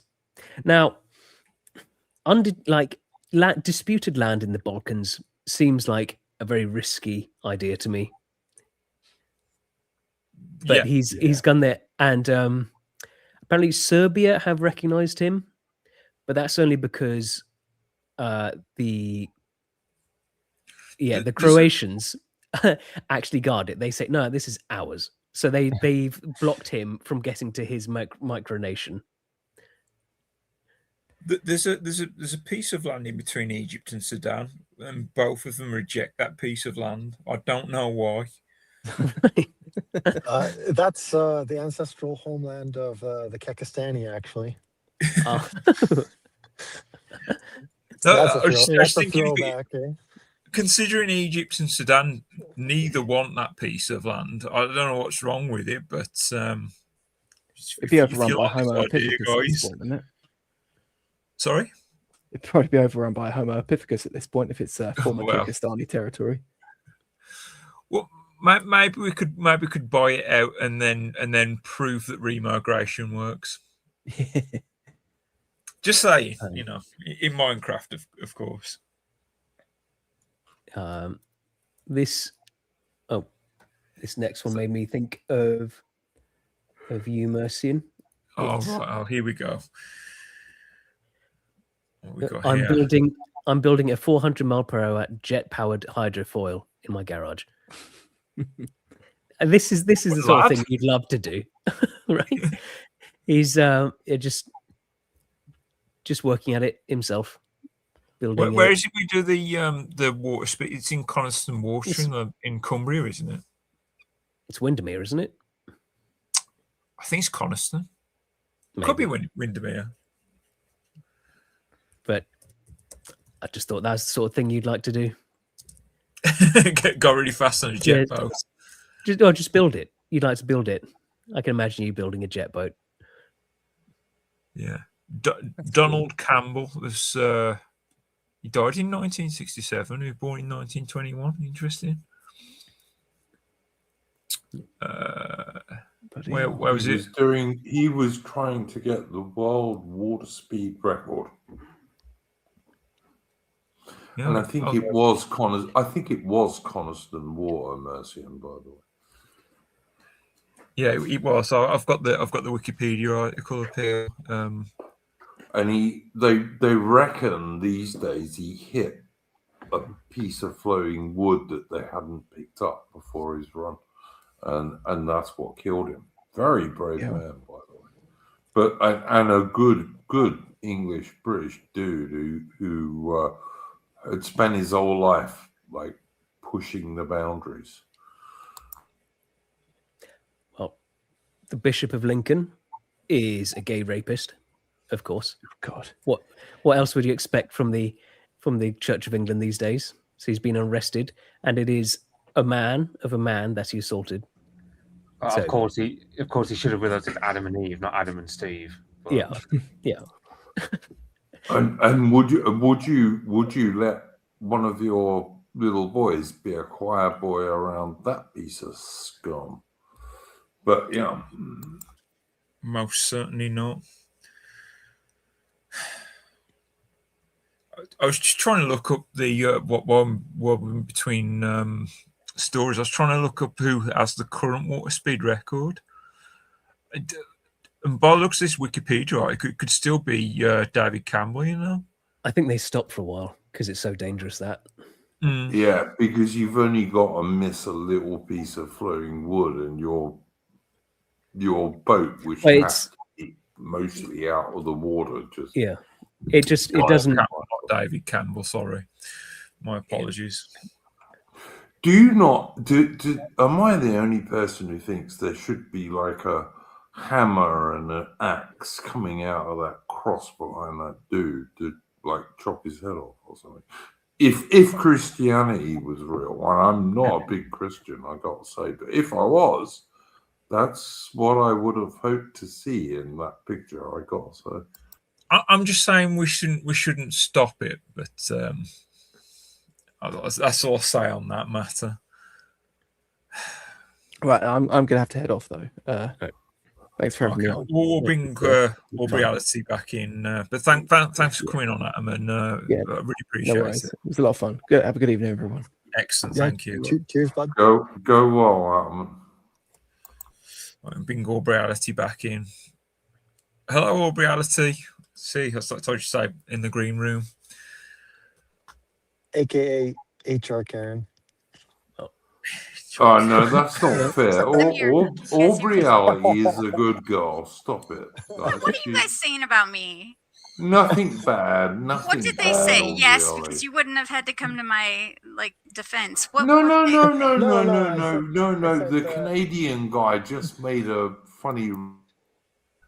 But no, no one said anything bad about you at all. I like it's what Canadians. it's what Davey said in the chat. Well, we're actually, Davey? yeah, Davey we're gonna blame Davey for that one. I was just complimenting Davey earlier. Oh, about the HR Karen thing? Yeah. Well, that's because did you see I said I'm preparing a sensitive training course for you guys. Yeah. So that's why he said that. Yeah. I thought that was pretty Right. funny. Okay. Well, So there we go. We get the bottom to every meme here. We've got the heir, apparently, to Kim Jong-un in North Korea. Is his 13-year-old daughter. Seems to be who's being prepped for it. I mean, look at her. I bet she's a sweetheart. She's adorable. She's not going to be evil. Surely, right? She's cute, I'm just actually. sort of saying, I don't think he's the father. I'm just going to put it out there. I know. I don't have a picture, but mum's a lot better looking than dad. You guys, he dresses like Dr. Evil. Well, Like, of seriously, course. His suits, and Hillary Clinton goes to the He's same. not- he's North Korean. I know. I'm not saying he's not evil, but I'm just saying, like, every suit he wears is exactly the same as Dr. Evil from Austin Powers. But you do understand that North Koreans dress like Dr. Evil. They just do. Okay. I didn't know that, but I mean, yeah. It's perhaps Yeah, where I would Dr. say- Evil got the idea from, to be honest. Yeah, I Probably. will say like the aunt or like Kim. Yeah, like, his like, sister. His sister. She's going to kill her. She's going to kill this one. Yeah, she's got like. I mean, she looks like She is evil. Wow. Yeah, this is Kim's sister. She looks angry. I have a feeling she's going to kill the daughter. The daughter I is mean- very cute. How old is that one, guys? I don't know. It should be I think similar. she's to got to age. be nearly 40 or something. Yeah. Like she was born in mid to late 80s. Oh, those women nearing 40. You've Ugh. got to say, guys, that Asian girls, they hold their age damn well. They really do. All I'm saying is she might be a candidate for my immigration policy. Put that on the Discord. I mean, the sister she's number 2 in the country, right? And the Kim family they've proven themselves they're very willing to kill their own family members. They have, but have you also noticed that the women in their armed forces wear miniskirts when they're marching? Yeah. Mm-hmm. Oh, they've got something There, going there right are there are base things about North Korea. There are not many, but a few. The South Koreans really respect them for that. But I think, little, where's she gone? There we go. I think this one, she just looks adorable though. Like She she's looks not. so very sweet. She's not going to survive the power struggle when Kim dies. Yeah, what thing I will say is like this kind of indicates the whole. This is why South Korean women shouldn't go so heavy on plastic surgery and all that. Yeah. Oh, yeah. It's awful. Yeah. The other thing that bothers me about South Korea is for some reason the men all get circumcised, and it's never been a feature in that. Yeah, that was an American import. Yeah, it's an American import. Damn Americans. I never understood There why you- Americans get boys circumcised. I never have. Well, people I have had some ideas. I had American friends in the 80s who couldn't believe I wasn't circumcised. They've been doing And it they for like weren't 100 years. Jewish. They were Christian guys. But Yeah, all the guys here do that. Yeah, I think it's insane. It started over 100 years ago, but I think it had to do something with the guy behind Kellogg cereal, didn't it? Yeah, I think you're was the guy right, mate. who- Yeah, Kellogg was a bit of a fucking weirdo. He Fellow really Michigander. was. Yeah, he was a I bit think of a weirdo. He was the one who pushed it. And Was he a popularized Quaker? it. He was very weird. I don't know. I don't think he was a Quaker. I don't think there's know. too many Quakers in Michigan anyway. No, I don't think so.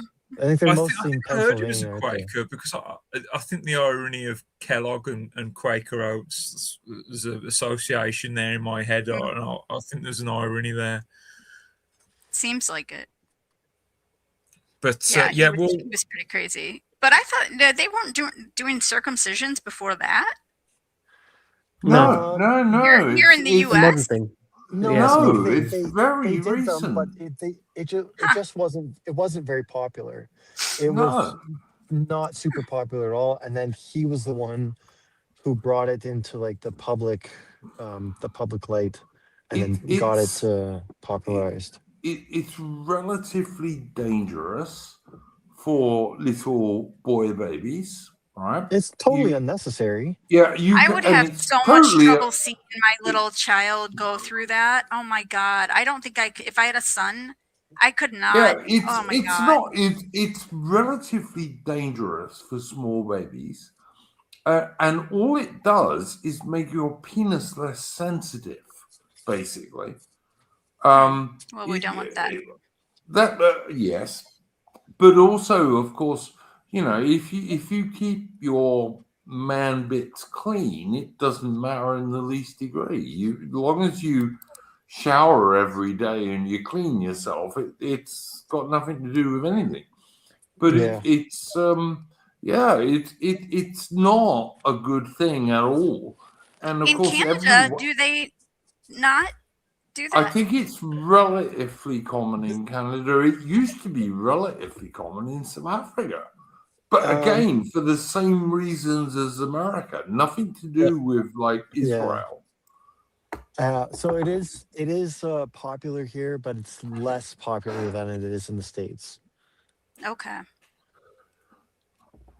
There you go.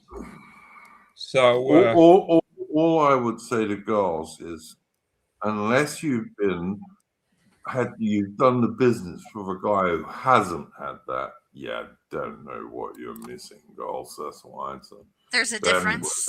Girls. Yeah, yes, there is. That's just me, right? Well, we had Punch the Monkey, who went around everywhere because this little monkey. Is that a fun game?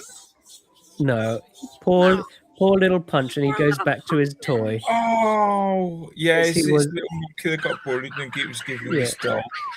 Yeah, because that makes me sad. So his mother abandoned him when he was born. So, and they found he took to this little toy as a surrogate mother, which he clings onto and takes around with him. And they tried reintroducing him to the group, but they bullied him a bit. However, they've started to accept him though.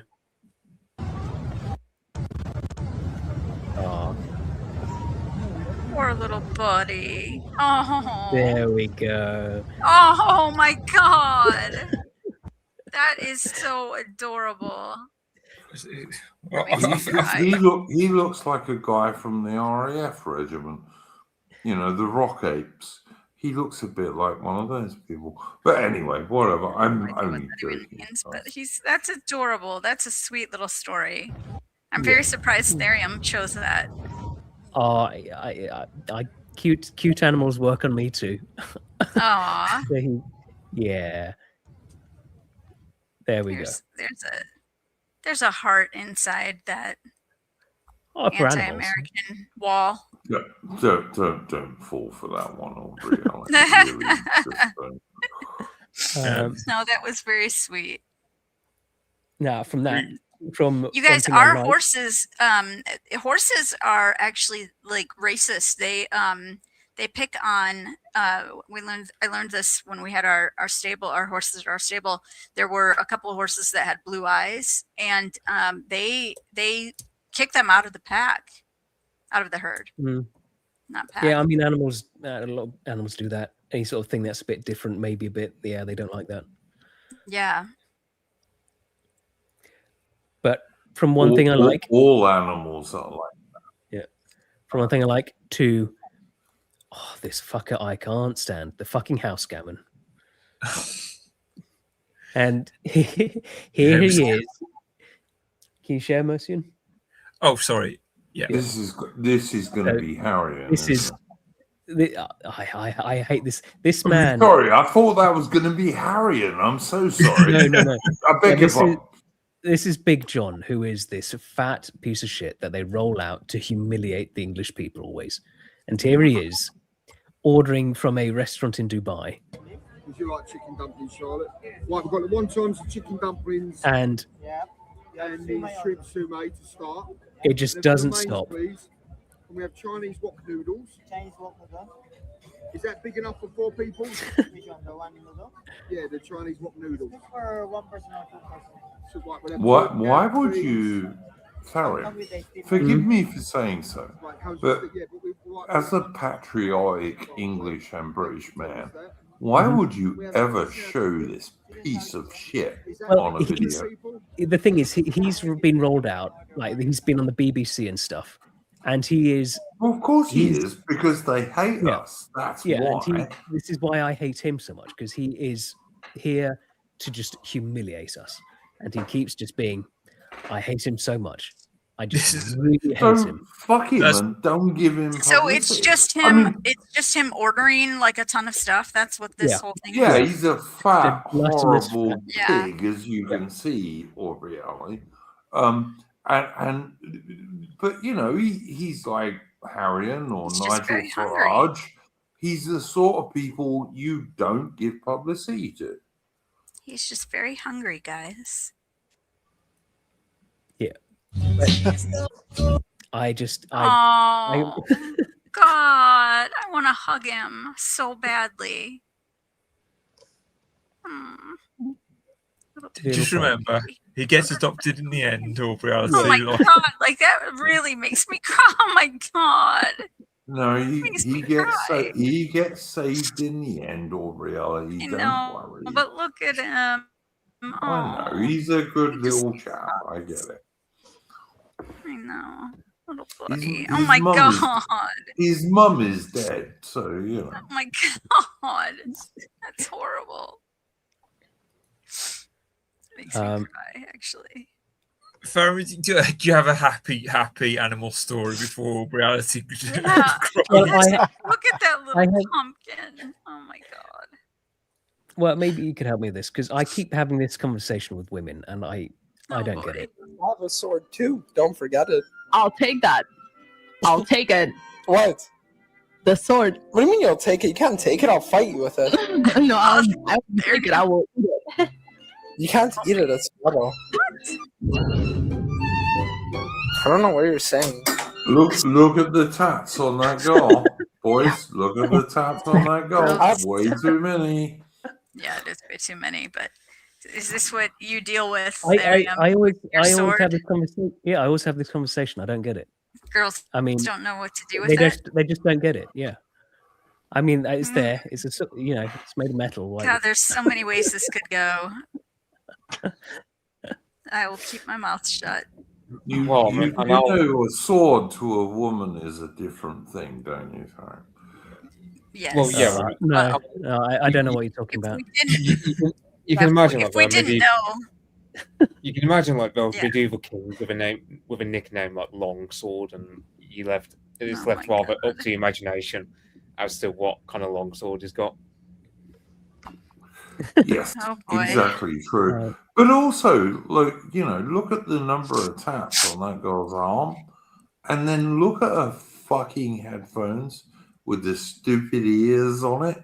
I mean, come on, guys, start using your brain. Start using your brain. If only I had a Henry West video ready for Oh, that moment. but you do, because I sent you about a dozen. Which one? Are you going to play the one? Are you going to play the one out that I said to play at the end? Send it to me again. I'll think about it. Mercian, go on, find it, Mercian. This Damn will be it, good. Mercian. This will I'll be find it. good, Hold on. Mercian. It's a great one. And I thought of it for Iron Duke in particular, didn't I? Yeah, so you want me to end on it? Send it to me again, then, if you Okay, remember which I will. one it is. I will. Yeah, I'll find it. And then I'll know for certain. Oh my God, I'm going to be victimized by all. No, it's great. It's great. I'm shaking in my boots. Right now. Henry West is mine and Aubrey Ality's little favourite YouTuber / TikToker to watch. And We talked on last stream how we really want to get him on your stream now. I joke. Well, I'll have a look at this video, and if I think he could fit, maybe. Oh, he's been on Aaron. He's been on Aaron Hook streams, for sure. Oh, if he's been on Aaron Hook, then maybe, yeah. Okay. So this is this clip was Sean Strickland got asked some questions. He's this UFC fighter. Always funny. So here we go. And Paramount School, I mean, they fucking ruined Halo, but other than that, they made it gay. You turn you up, Farry. Whoever that's as much as it goes. that, man, they Oh, can let's see if I can do it. Maybe make it a little better. Ronda Rousey can fight. That bitch can fight. I think she lost a few fights to her ex, but bitch can fight. I like Gina. She's like super conservative. She was hot. I was like a kid when she fought. I may have jerked off to her once or twice back in the day, but dude, I was like, what, 12? I was jerking off when I was 12. Neither of those girls are hot. Nobody gives a sorry, fuck. Maybe they're put some not, oil but on it, okay. Do some dollar bills. People might give a fuck. No one gives a fuck about women's sports. You take the weakest, softest motherfucker here, and you guys would beat up Amanda Nunes. Like fucking the fat guy in the Hawaiian shirt. No offense here. And there's nothing wrong with it. 100% true. They cook, they clean. There are no women in prison, right? Like that's why I didn't go to fucking prison. Knowing I'm gonna have to go be surrounded by a bunch of fucking dudes for 30 years. I'm not doing that shit. Problem is we've empowered them too much to ruin society. Look at the NFL, dude. You had that. I don't even want to say that faggot's name because I'm talking about the halftime show guy, the Puerto Rican, right? Puerto Rican. Bad Bunny? Bro, yeah, that fucking faggot. Like, dude, it is so crazy that this is America. Now, now. YouTube, Like, he was back in talking about the day, pork dude, balls. The NFL was the fucking standard of being a fucking man. I think they all get together around a table and say, you know what, guys, how do we fucking ruin this sport? How do we gay it up? How do we fucking ruin it? Why don't we bring a gay foreigner who doesn't speak fucking English and have him perform it? This like was the last me and my remaining mates sport. 40 years ago. It really was. Oh, no shit. Well, that guy's definitely going to beat him in the locker room. Mental illness is real. And, if you fucking, like, the way I feel about gays is very simple. If you're fucking gay, dude, go suck cock. Like, dude, I want to know what it's like, man, right? Like, I love pussy. Like, I have no idea what it's like. I actually feel bad for the gays. Can you imagine being a dude waking up and be like, I want to fuck other dudes? I don't know what that's like. It's clearly mental illness, but I support it. Sometimes you got to just, let your retarded flag fly. Trans is too far. If you wanna cut your dick off and fucking call yourself fucking Susie, and yeah, I don't fuck with that. This might be a really bad segue, but I saw some pictures of you training with a little boy. How'd that happen? What was that What like? the fuck? Relax, Epstein. Training. This ain't the White House card. Relax. I don't know if this makes me racist, but every time a big black man shows up to the gym, especially on a boxing day, I just assume that you know how to box. Weird, man. So when you're talking about Chimaev going to the White House, he's best friends with like a fucking warlord dictator that murders people. So yeah, it wouldn't surprise me with this administration puts a fucking terrorist on the White House card. Fine ass ESPN reporter. I mean, dude, the ones that's like, how did you get this job? I could probably connect some dots. You want people to give a fuck, make it an attractive blonde girl, and like everybody gives a fuck. You get little Quisha down in Compton gets kidnapped, or fucking Detroit. No one gives a fuck. Yep. Oh wow. Toyota. I just resent that to you, by the way, he first was in pretty good. Discord. I mean in X. yeah. Sorry. He was pretty good, Farron. I gotta say, that guy. He studied like me and my mates when I was like 19 or 20, 40 odd years ago. Toyota stand by all those statements, as you could see. Just there. Oh yeah. Yep. The Toyota, Paramount. Yep. Yeah, Paramount. They're very happy about it. That's hilarious. If you need an excuse to buy a Supra, there it is. Yeah. That's so funny. Hey, before you finish, so I've got an announcement. So we had a disastrous attempt at doing our stream on my my first stream on my channel.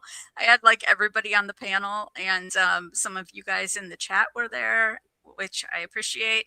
And then it turned out that I was not able to stream from my YouTube channel for 24 hours. So, you guys, I'll repost when it's going to be, but it's going to be likely next like Monday or Tuesday, depending on what you guys can do. So, just wanted to say that. Well, I'm hoping this will be a weekly stream or reality. So hopefully the Monday. Oh yeah. Obviously, yeah. It might happen. You never know. Oh my God, I will hurt you, Iron Duke. Stop. It might. Could you be happen, nice, never know. please? Oh, come on, Aubrey. I'm always nice to you. I know. I'm waiting for this stream that you sent Tharian. Last thing for me, Rupert Lowe tweet today: Restore Britain will, without apology or fear, deport the third world orcs who break into our country, rape young women, and then expect the British people to tolerate their presence. There's finally a political party that will defend our home, our people, our shires. Restore Britain. Oh, Lord of the Rings posting. That's aimed straight at me. Rule Britannia. Rule Britannia. Like, if you're a English or a British guy, you gotta support Rupert Lowe and Restore Britain. You just have to. If you've got any good in you at all, support Rupert Lowe. Well, if you don't, you're on the left. It's as simple as that. Mm-hmm. Someone needs to put a GigaChat filter on Rupert Lowe's face next to that fucking post. Yeah.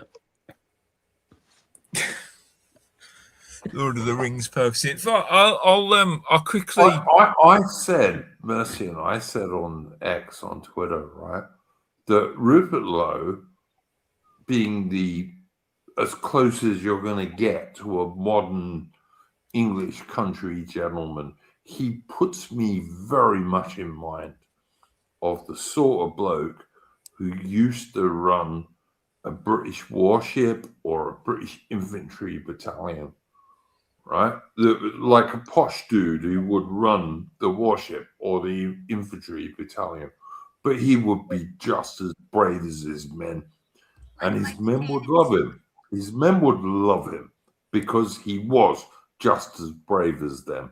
That's what Rupert Lowe puts me in mind of, to be honest.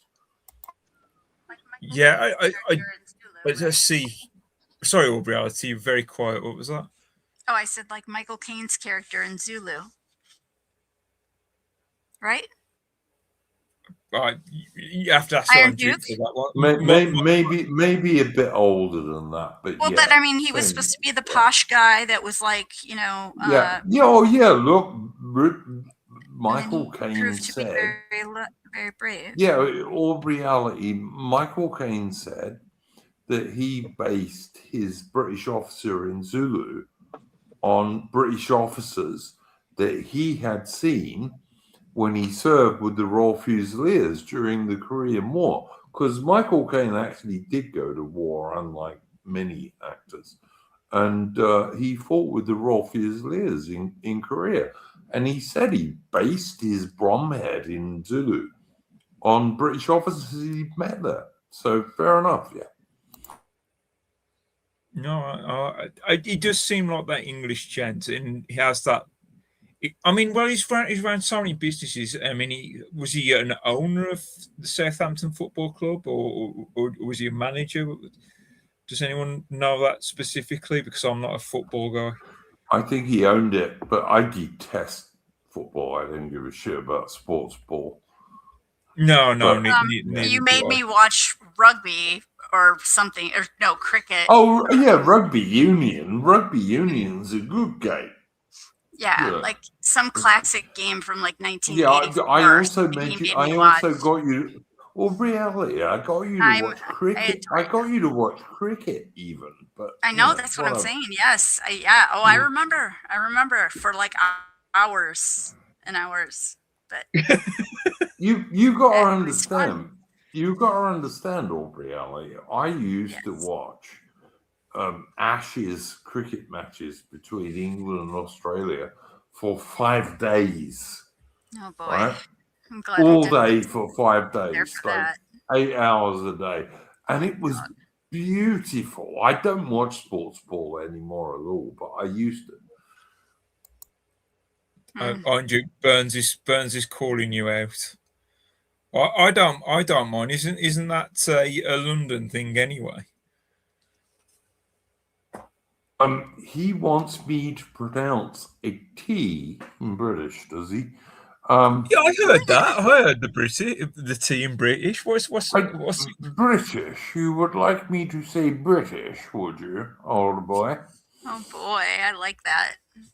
I like that accent. Burnsy 3210, get fucked, mate. All Oh right? my god. Anyway.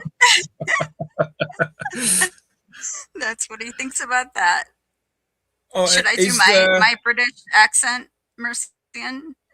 I've been working on it really hard. You can attempt a British accent if you like. No, I won't. I don't want the crowd to turn on me. I'm not a Brummie. Mercy, and all I want is the thing that Aubrey Alley sent you that she wanted you to play. That's what I want. We'll end the stream. In your honor, too. And I've got to say, when I chose it, I literally said to Mercian, oh my God, this would be so perfect for Iron Duke to see. And I didn't know you were going to be on here today. So it's like the fates aligned. Yeah. Mercian invited me. And when someone on my stream invites me, I always come on.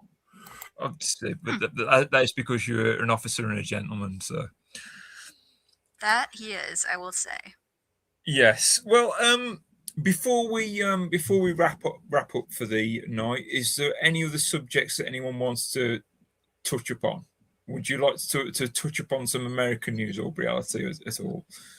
I don't think so. I've been kind there's of. There's that Mexican stuff.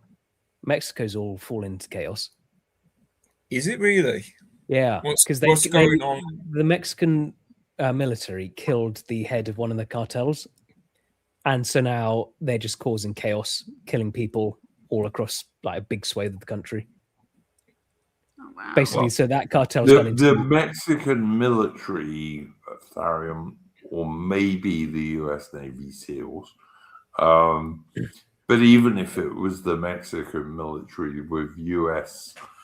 intelligence, and Mexico is not falling into chaos; it's been in chaos. It's more chaos for a long time. There's even more chaos now, though, and you see them going out. These cartels, they've got their like special ops forces, their own sort of brigades. They're full-on military kit. Like a lot of it's American military kit too, which I wonder how they got those. I know, wasn't that? Is it the Sinaloa cartel from the 90s, or which one was it from the 90s? Where it was literally just spec ops forces just went into the drug trade and they dominated for a long time. I mean, they're paying those guys. Like, think about how much money they're getting offered. Yeah, and they've also been sort of learning stuff from the war in Ukraine. So they're all into drones. They've got all these drones and stuff going to now. So these cartels, they're very sophisticated military force. Yeah, and then you mix. I mean, that one cartel that I'm thinking of, like they've got like Aztec level of brutality as well. So yeah. Oh yeah. Oh yeah. I mean, they kill people and they leave their bodies hanging from bridges all over in different towns in Mexico. Yeah, I mean, they've been doing that quite a lot. Just block off roads. They're stopping at the moment. They're like stopping big trucks, killing the driver and just blocking off the road with it, setting it on fire. There are a lot of cities in Mexico that's been the case anyway. I mean, but yeah, obviously it's getting worse now. But yeah, I know Sheinbaum, like the Mexican president, like basically she was mayor of Mexico City, and she said to the cartels, "Look, you can kill people, just make sure the bodies disappear, so I can say make disappearances rather than murders." And that's how she got the murder rate down. Wow, that's one way to handle it. Yeah, that's the thing. The Mexican government. I mean, that's when like we need to go in, honestly, as the U.S. Like, yes, we do need to go in and just take them out. Well, the question is how much of Congress is on the payroll of the cartels as well? Oh boy. Probably quite a lot. And also you've got to look at it like you see how actions against cartels always seem to go is it's not the cartels. There's action taken against a cartel. That's probably because the people like in government doing it, they're on the payroll of some other cartel. One of them, yeah. So it's just, they're just one cartel using government forces, American or Mexican, to sort of take out their rivals. What was that And then movie we they watched? move in. You Duke. kill It was you really kill yeah, Sicario. Sicario is not, or whatever. but you kill one guy and another guy just takes over. I mean, that's just the way it goes. There's billions of dollars involved in this. Oh, So yeah.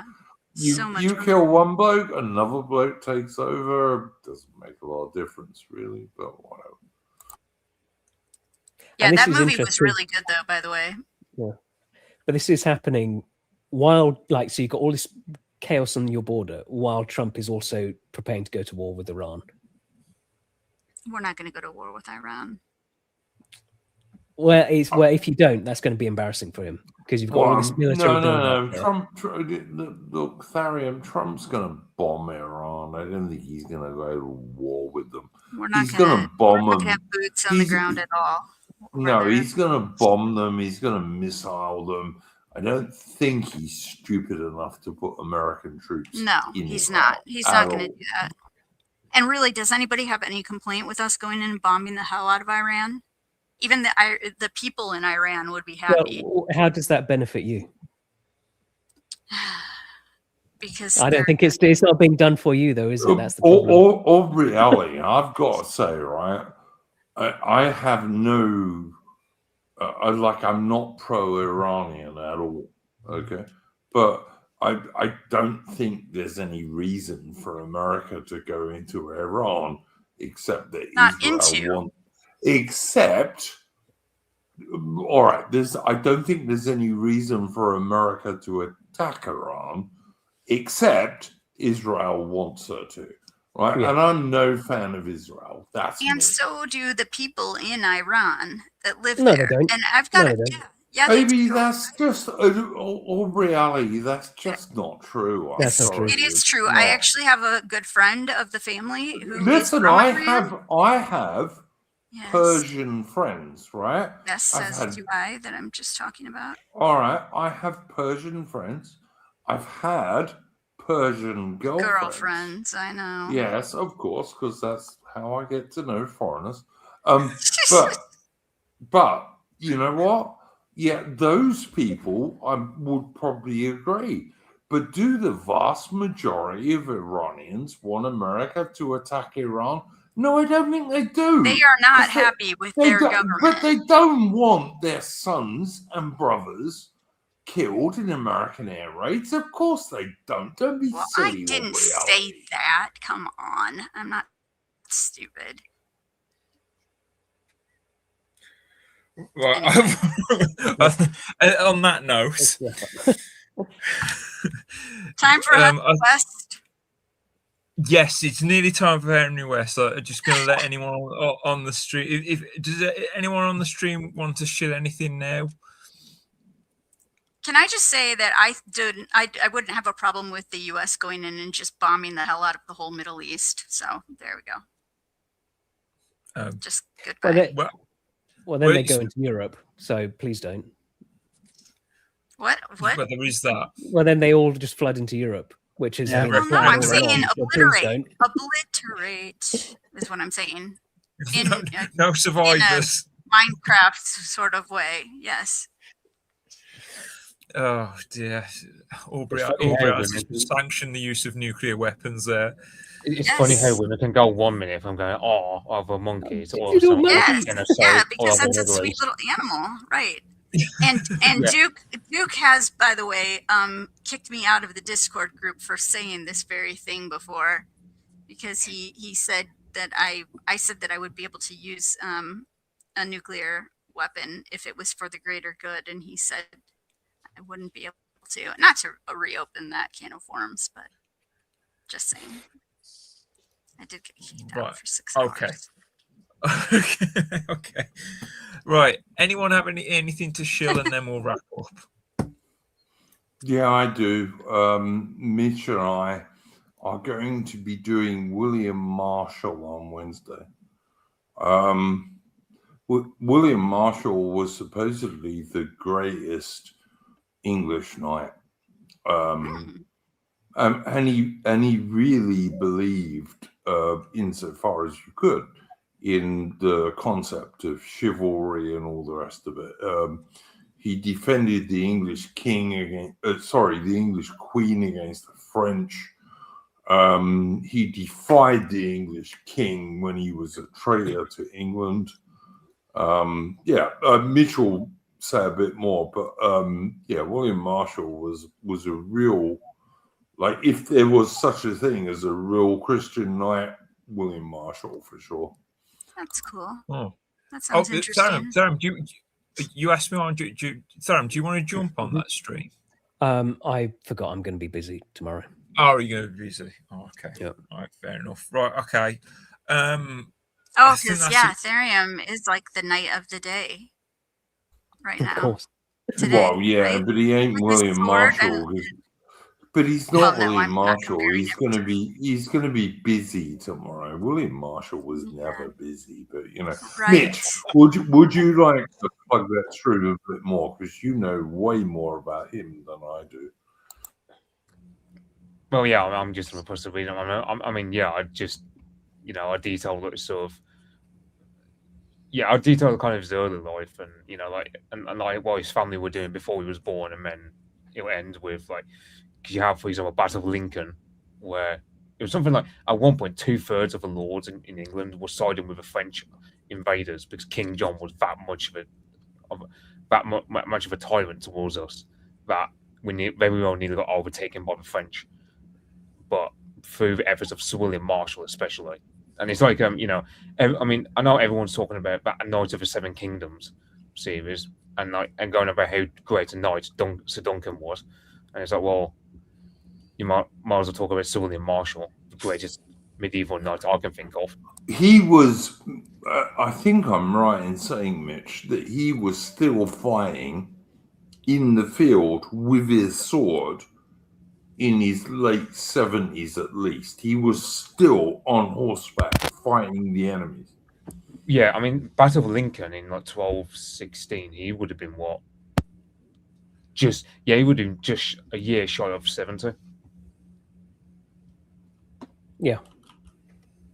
He was, if there was a true Christian knight, it was Sir William Marshall. So anyway, tune into that, guys. It will be interesting, I think. Tune into that. I don't really. Well, you can talk about you can talk about that night for a while if you like, but I think you should save it for your stream. So that'll be on Iron Duke's channel, 9 p.m. GMT. I will put the link in the description. Thanks, Mercy. Yeah, not a problem.